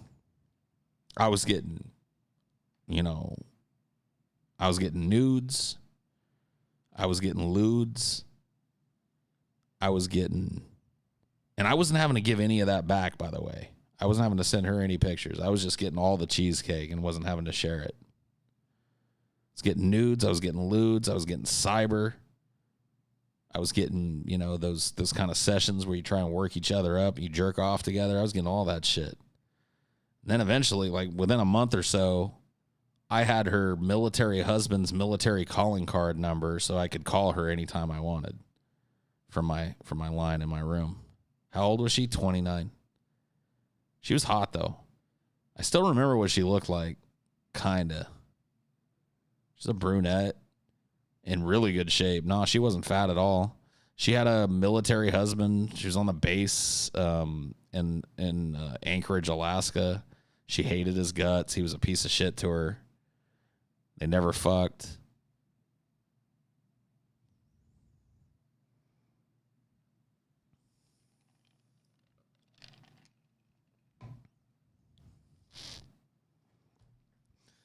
And it's like, dude, I was a teenage kid. Now, I lied to her. I didn't tell her I was a teenager. And I sounded pretty close to what I sound like now. My voice has always been pretty deep. So it was plausible, especially considering how good I was at the cyber sex shit. I was just a natural at that shit. So it's totally plausible that I was what I told her I was, which was like 21 or 22, you know. I remember her full name, but I'm not going to say it, obviously, in here so that people can go bother her and shit. Yeah, I sent her pics of Chino Moreno from the Deftones. Like, I'll show you guys the dude. I'll bring up a picture of Chino for you, just so you guys can imagine what she's imagining while schlicking, while I actually got to look at her. I'll have to find like an older picture of him because he's still around and he's old and shit now. Let's see if I can find like a 90s picture of Chino.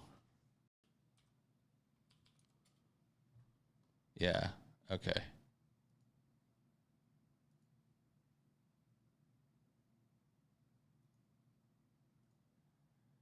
So this is one picture of him. Let me pull up a couple so you get an idea.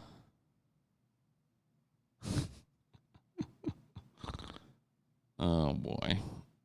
If only he knew. If only he knew what his... I mean, this is him real young, and I probably sent her some pictures like this, too. So I'll put this one up, too. So here's Chino Moreno from around the early 2000s on stage. Here he is when he was real young. Probably like 20 or 21 here in the very early days of the Deftones. Well, no, because like here's the thing. She was 29, so she was kind of like a boomer. She didn't, you know what I mean? She didn't know like right away. Now, here's the thing. It was this that eventually ended up getting me exposed.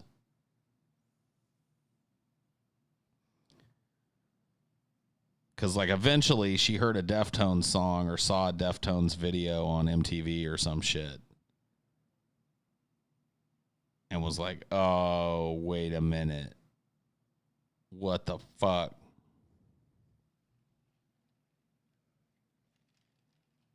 Putting the ringer on silent. Yeah. Here's the problem with that. I had a private line in my bedroom that I paid for. And, of course, I put that ringer on silent. And but she used that number, which was connected to my dad's account, who I was living with, and somehow was able to find out my dad's home number. So I couldn't even dodge, dude. She called in the middle of the night. My dad came down in his tidy whities. You have no idea how fucking weird and scary that was. I was sitting on the back porch smoking a joint with my friends, and like at 3 a.m, all of a sudden I look over my shoulder and I see my dad walk. I was like, "Oh shit, my dad!" And I like doused the fucking J or like hit it real quick, and there he is standing there in all his fucking glory and his fucking tidy whities, hair all wuzzed and messed up and fucked up, no shoes, belly and nipples hanging out everywhere and shit with hair all over him, and he's like, "Is there a Trent here?" And I was like, "Oh no." Because I told her my name was Trent, by the way. It's like, "Oh no." Like inside, I was like, "Oh my fucking God." And I just grabbed the phone from him and he was like, "Whoever it is, tell them never to call here again at this time." I was like, "Sorry, Dad. Sorry, Dad. Sorry, Dad." And he just like, you know, waddled back upstairs like an angry grizzly bear. And, yeah, she basically, like, broke up with me over the... So here's the fucked up thing, right? So she had me dead to rights. I tried to lie at first. She was like, "I found a picture of Chino Moreno from the fucking Deftones, and you've been sending me pictures of Chino Moreno and telling me they're you. I cannot believe you've done this." And I was like, "I don't know what you're talking about. I never send you any pictures of Chino Moreno." And then she was like, "No, motherfucker, I found a picture that you sent me in a magazine or on a website for a magazine." She just had me dead to rights, you know what I mean? She had me fucking by the balls. And so finally I just admitted. I was like, "Fine. Yeah, I sent you pictures of somebody else." And she was like, "Why?" And I was like, "I just turned 17. She was like, "Oh my God." I was like, "Yeah, when we started this, I was 16, and I knew if I told you that and sent you pictures of me, you would know I was 16, and you wouldn't want to be with me, and I liked you, so I wanted to keep talking to you, so I found some stupid pic." And she was like, well, obviously we can't keep doing this. And I was like, yeah, I mean, I'm sorry, dude. And it sucked for me too, because I really did care about her. Like, it seems weird to say that when I was totally lying to her all the time and shit, but I really did I really did have feelings for her in some ways. You know what I mean? And so I felt bad. But she was like, yeah, we can't talk. But there's a silver lining. You say saddest breakup, but there's a silver lining. I shit you not, a month later, my M player blew up. And it was her. And we had this long conversation. And basically, I thought she was still mad, right? And she really was. I thought she was still mad and just wanted to get more off her chest. And I was like, I owe her that. This was like 2 months later after the breakup. And I was like, I owe her that. So she you're an asshole for what you did to me. You have I really liked you. And, I let her talk. I would never butt in except for to say something like, yeah, I really liked you too. And she was like, this is fucked up. And you really hurt my heart. You broke my heart. And, and I sat there and I was like, fuck, I'm sorry. I didn't know any better. I'm a fucking kid, I'm young. I'm stupid. I didn't think that a person like you would want to be with a fucking 16-year-old. And so, but I really liked you. So anyway, long story short, that long conversation ended with us cyber fucking or whatever the hell again and starting up again. It was like she was butthurt for 2 months and then she realized, you know what? I don't care. She was like, I don't care. I want to fuck this dude again. And we went on and on.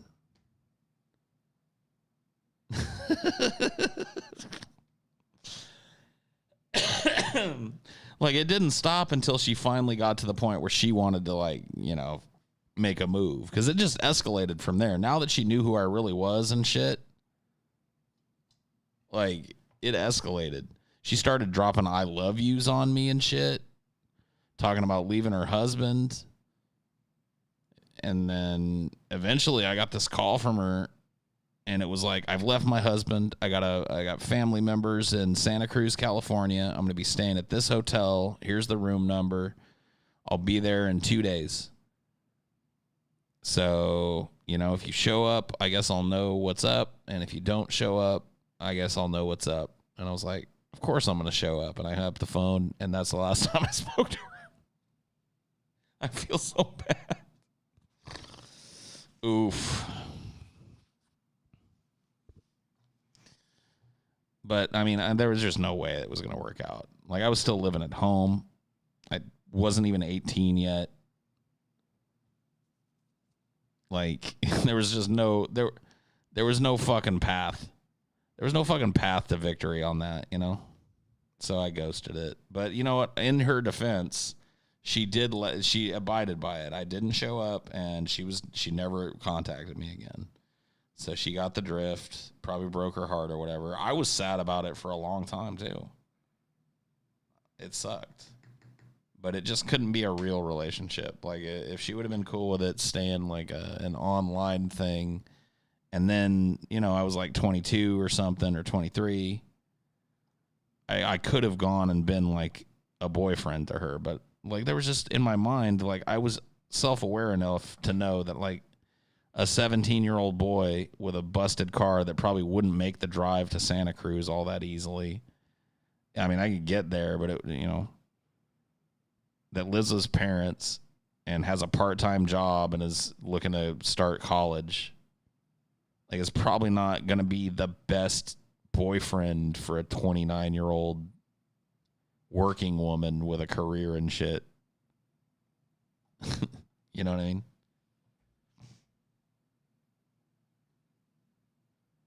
Well, that's the way I've always looked at it, because I'll tell you one thing. She and her husband were totally fucking miserable with one another. So if I facilitated her getting out of that relationship and then she went on and found a dude that's closer to her age and, you know what I mean, then fantastic. It sucked what I did, but I was a kid. I'm not going to beat myself up about it. And I think it helped her out. And I think I helped her out anyway. She helped me out. Like, not just physically, sexually, or whatever, but like, we listened to each other, Like, if I had a problem or something, I'd run it by her. She had a problem, she'd run it by me, and we'd make each other laugh and feel better. And that's, nothing wrong with that. Yeah, I sent her real pics. Nothing explicit, but she knew what I looked like at the end. Didn't give a fuck. She didn't kill herself. Well, I don't know that for sure, but I don't see any reason to go into what if. I'll be right back.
Before I went out there, I saw somebody say something to the effect of you were abused, Paul Zigo. And I guess in a technical sense, that's true. She didn't know, but after she knew and continued, then, I mean, I guess, yeah, in a technical sense. I will say, in my particular case, and this is not to excuse any kind of breaking of the laws of the land, but what I see to be the problem with somebody like in their 20s dating somebody that's 16 is that the person in their 20s is going to have an inordinate amount of control over the younger person because they're, adults, they know more, their brains are fully developed, etc. I can tell you that in my situation, in a vacuum, it was the opposite. Like I was I was in the driver's seat, so you know what I mean?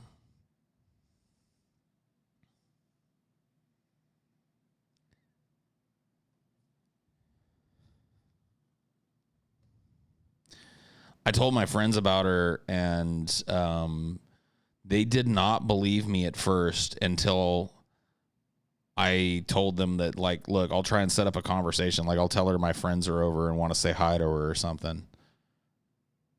And I did. Like, I was like, because I was not about to be, like, told I wasn't doing what I was doing. Like, I told my guy friends because I wanted to be, like, I wanted to brag, you know. And they were like, whatever, you're full of shit. And I was like, all right, come over. I set it up, and we had a call, and I was like, yeah, my guy friends just stopped by or whatever. You want to say hi to them? She was like, sure. So I put them all on. Let her introduce herself and shit. And that was that. There was no more questioning at that point. No more questioning the truth of it anyway.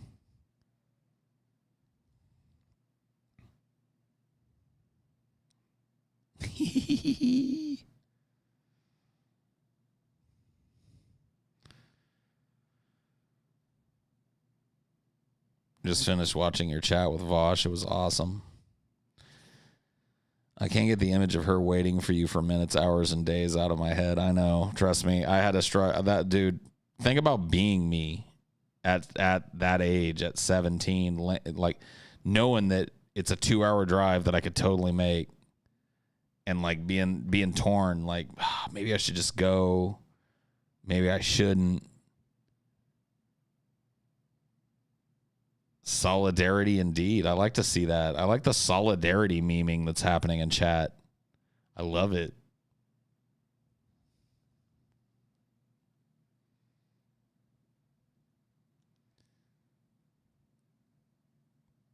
I would have gone to get the real deal, then dumped her. Damn. That's cold as ice. That is cold as ice. Paul, solidarity question. How do we keep unemployment down and then corporations can outsource? Well, I talked about this last night a little bit, but outsourcing corporations get punished just like corporations here. If they want to move an American factory and put a bunch of union people out of their jobs, if they think that union dock workers are going to offload that material, if they think that union retail workers are going to stock the shelves with that material, if they think that union truck drivers are going to drive that material and get it there, they got another thing coming. You know what I mean? There are other ways to fight. Or would you have gone and found her husband waiting for you? That's a possibility. I could see that happening. I could have seen that being like a little setup to beat the fuck out of me.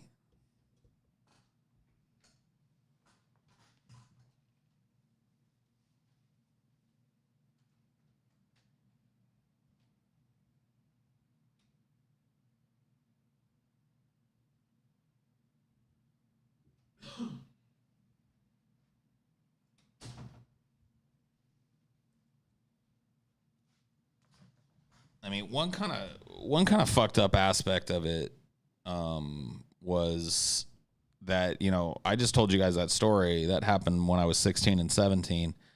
That was right in the thick of the story that we started this with this other chick in high school.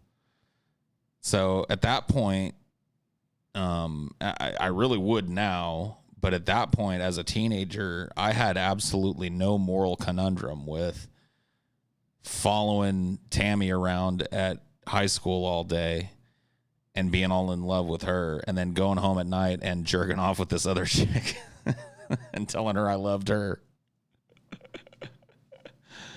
Oh boy.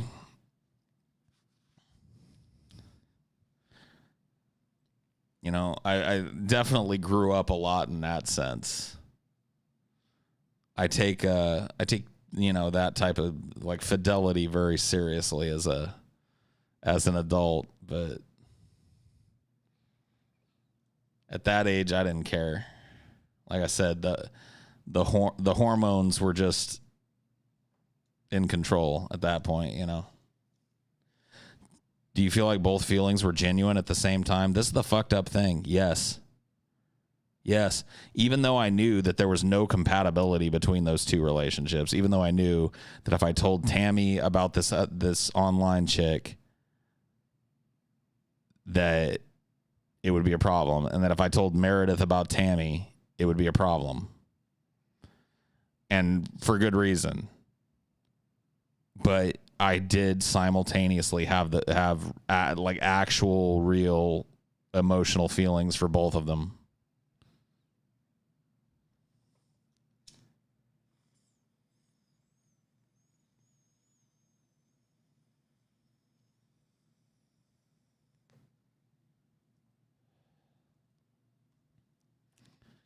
The internet was wild back then, yeah. It really was. The rules were few and far between. It was kind of Wild West-ish. Do you think open relationships are possible without jealousy? Sure. I mean, I don't know that I could ever be in one or would want to be in one, really. But I believe they're possible. I also believe there are different degrees of them, too. You know? There's different degrees of open relationships. There's we can fuck other people and, you know, neither one of us gets salty about it. And then there's the we can fool around with other people in the internet space, you know, like I'm talking about here. Like we can, you know, sext or whatever, have these little like role play fantasies or whatever the fuck with other people. And I guess that level, so long as it's like communicated and shit and it's not hidden and it doesn't go beyond just fucking around, you know, that I could probably exist in on some level, but I don't think I could exist in a full blown like, oh, my girlfriend or boyfriend didn't come home tonight type of scenario. You know what I mean? I think I would be completely fucking jealous. You're admittedly too jealous. Yeah. I mean, you got to know your boundaries and shit. I mean, I'm very jealous too. Like I've got a real jealous streak, but I just know the difference between real and not, you know? And, but yeah, no, I get what you're saying. People catch feelings. Yeah, but like people catch like what happens if people catch feelings for multiple people at the same time and those multiple people catch feelings for the same multiple people, you know what I mean? I think that's possible. Is it possible for it to go on forever and ever in perpetuity? It's probably rare, but possible.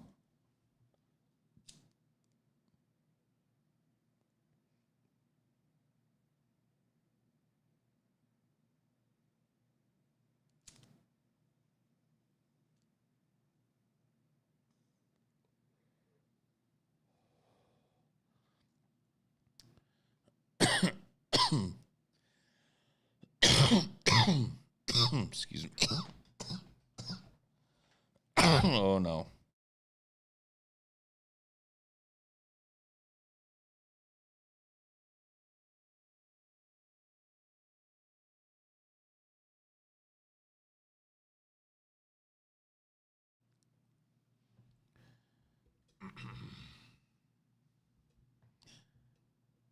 How are you gonna oh god, how are you gonna leave the revolution when you have a black lung? I'm not leading anything. Can you doink in solidarity? I guess.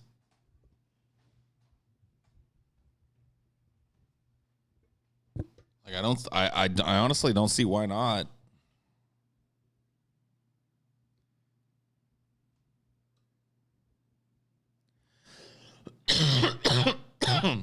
Jesus.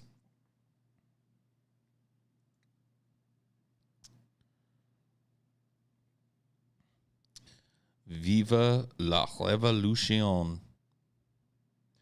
What would your social role be in medieval Europe?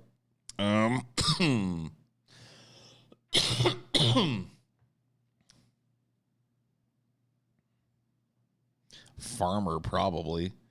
Some kind of peasant farmer, I'd imagine. Or a monk. Maybe like a monk.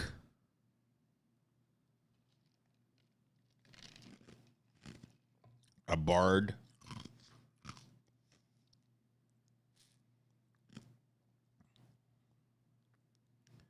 Yeah, a friar.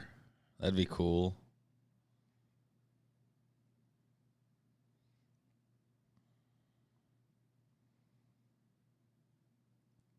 I get your expedience for revolution as it relates to the environment, and I get Vosh's counter. So can we make the climate not exclusively a leftist position? I mean, I don't know if you've listened to what I've been saying for the last few days, or you're just kind of like popping in for the first time in a while. But I think that,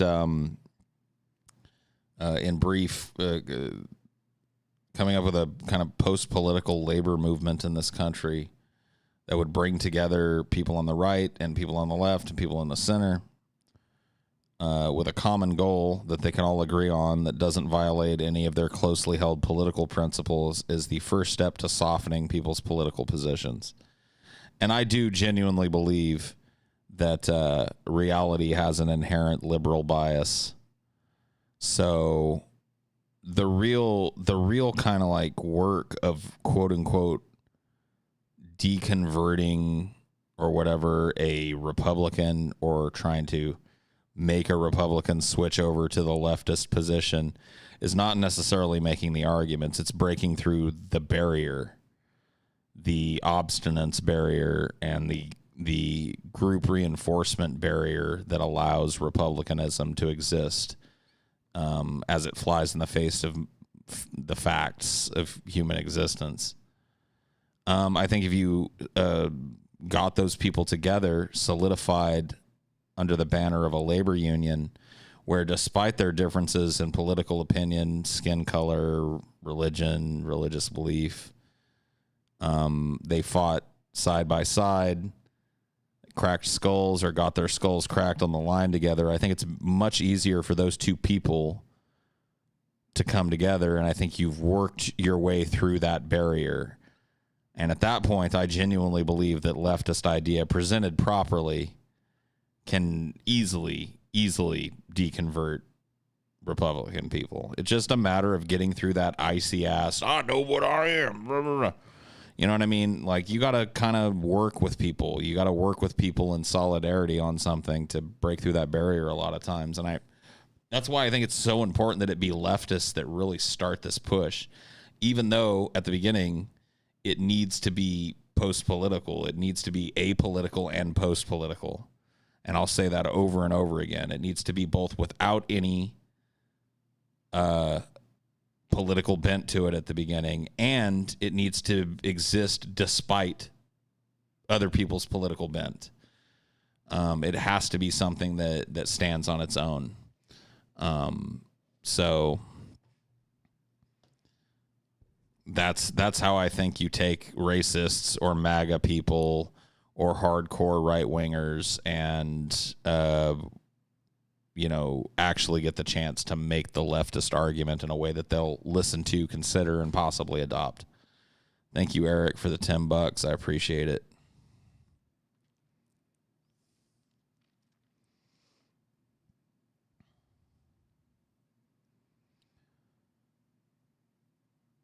What would you say is a healthy population for the Earth? I don't know. I'm not a biologist or a geologist or any of the ologists that I would need to make any kind of informed guess on that. I do know that a lot of the experts that I've read and a lot of the articles written by scientists and such that I've read over the years have said that the Earth could support a pretty surprising amount of human beings under ideal conditions. In a post-scarcity world, there's enough arable land to farm for double the population we have now. Maybe even more, I think. Union members need to rotate around more so as to not to get complacent. Once they get comfy, they seem to try less. Well, see, that's the thing. Like, them getting comfy and trying less was a failure of union leadership. It's the job of the union president and the officers of the union to keep unions from getting complacent. Because like I said, I talk about strikes a lot and how they work, but they don't happen very often. Oftentimes it doesn't have to come to a strike. And during that time, unions can also get complacent. And it's the job of the union leadership, both at the locals and at the national kind of umbrella organization, to make sure that people don't get complacent. And really, once we've gained enough concessions from corporations for that complacency to become a problem, then it's a foregone conclusion that seems to me it's time to shift gears into the political sphere. It's time for us to start turning the union against the American government and start demanding concessions. So, the complacency that they might feel after having gotten fair contracts from their employers would then be transferred to the government itself to protect the union, to solidify the union. Really, that's the goal.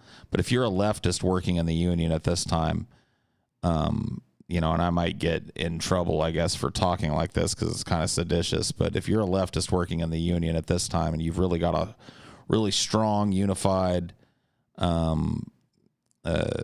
national union that's made up of strong locals that stand in solidarity, the goal is like usurping the government.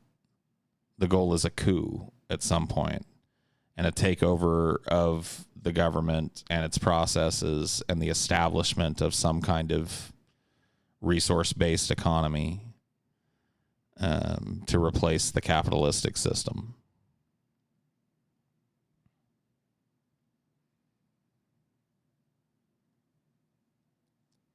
How do workers that think workers' rights must be earned to join those who think workers' rights are inherent? That's just an argument you have to win, man. Look, once again, not everybody's going to join. And there are various things that happen when people refuse to join unions. Sometimes it doesn't matter.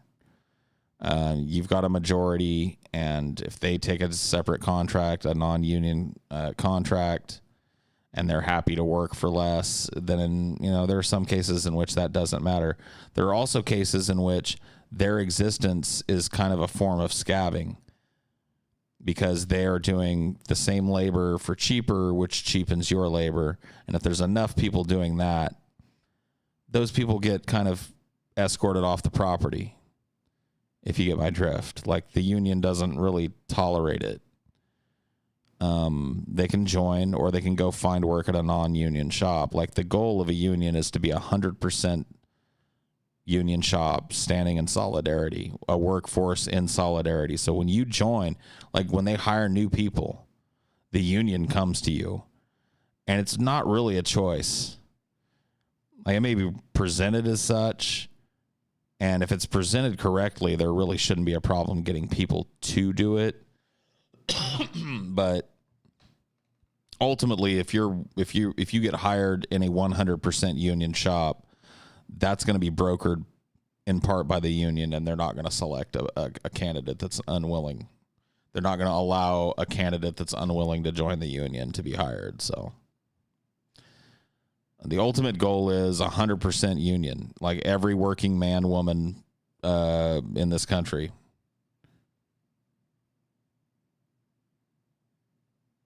Is unionized, is working under the umbrella of the national organization or a strong local or both.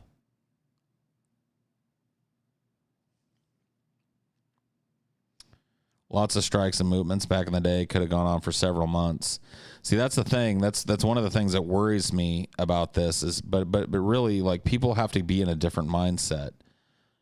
One of the reasons this coronavirus thing is going to end up being, in my estimation, 500,000, 600,000, maybe even 1 million American deaths by the time it's done, is because people they're willing to make sacrifices in this country, but only until they get bored with it. They're willing to care about things in this country, but only until they get bored with it. And of course, for a union to be strong, people have to be constantly reminded that it is the union that makes them strong, that they as individuals are just little lambs lost in the wilderness filled with wolves. But a union is an entire flock, which, of course, as you know, protects from predation just in sheer numbers. I mean, that really is a great example of how a union works.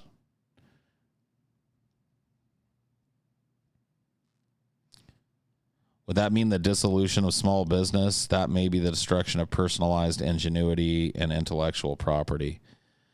I don't believe it ends in the destruction of small business. And in fact, I believe that there are a number of small business owners that would have absolutely no problem with allowing their workers to unionize and collectively bargain. Because really, it means that they pay their workers a fair wage. And if you're going to run a business, I really do believe it's incumbent on you that if you're going to employ people, that you pay them a fair wage. That needs to be something that we don't let people hide behind the small business shield for. Okay? Living wage, that should be a demand that could be made from any employer. I don't care if you're a small business or a large business. And so, you know, just like the bigger corporations, the small business owners that are willing to acquiesce to that and admit to the fact that these workers deserve a living wage and some safety net for their labor, then you're going to have the same kind of battles that go on, you know? You'll have these small businesses that do probably end up getting shut down because the local shows up and says, you won't let these people unionize. You refuse to pay them a living wage. You refuse to treat them with common human dignity, and we, the workers, are here to stop you. And like a big corporation can sit on a strike for 6 months. A small business can't. But you know what? I'm not going to weep for the loss of that business that was taking advantage of the working person. I don't know why you would either. I don't see how that stifles ingenuity. I don't see how that stifles, you know, any of the things that you mentioned. You know, like to me, I'm a union kid. If I see a non-union shop, you know, shut down, I'm fine with it.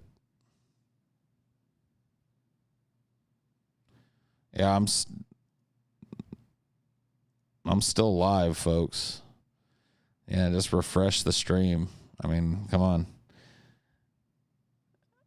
It should be pretty fucking standard procedure by this point. Like, I thought you guys knew. I thought you knew. Oh, I'm sure I did. I've dropped a pretty inordinate amount of frames this evening, so my internet is definitely suffering.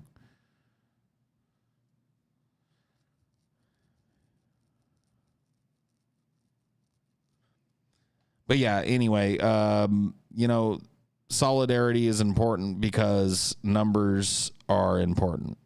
And when you drop 10,000 people on a problem with obstinance, with the will and ability to lay down in front of the fucking tires of trucks and not let them pass through, and they won't leave until their demands are met, that's power. That's a way that we can take back some of the power from the people that are now holding all the cards.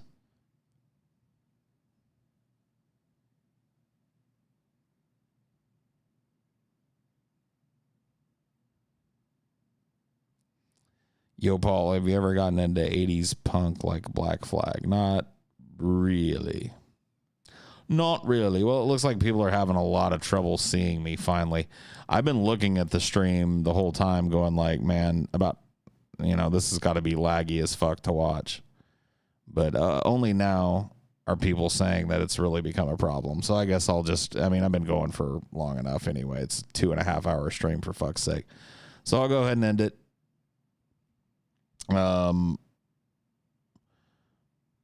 See you guys next time, yeah? Have a good one. Bye.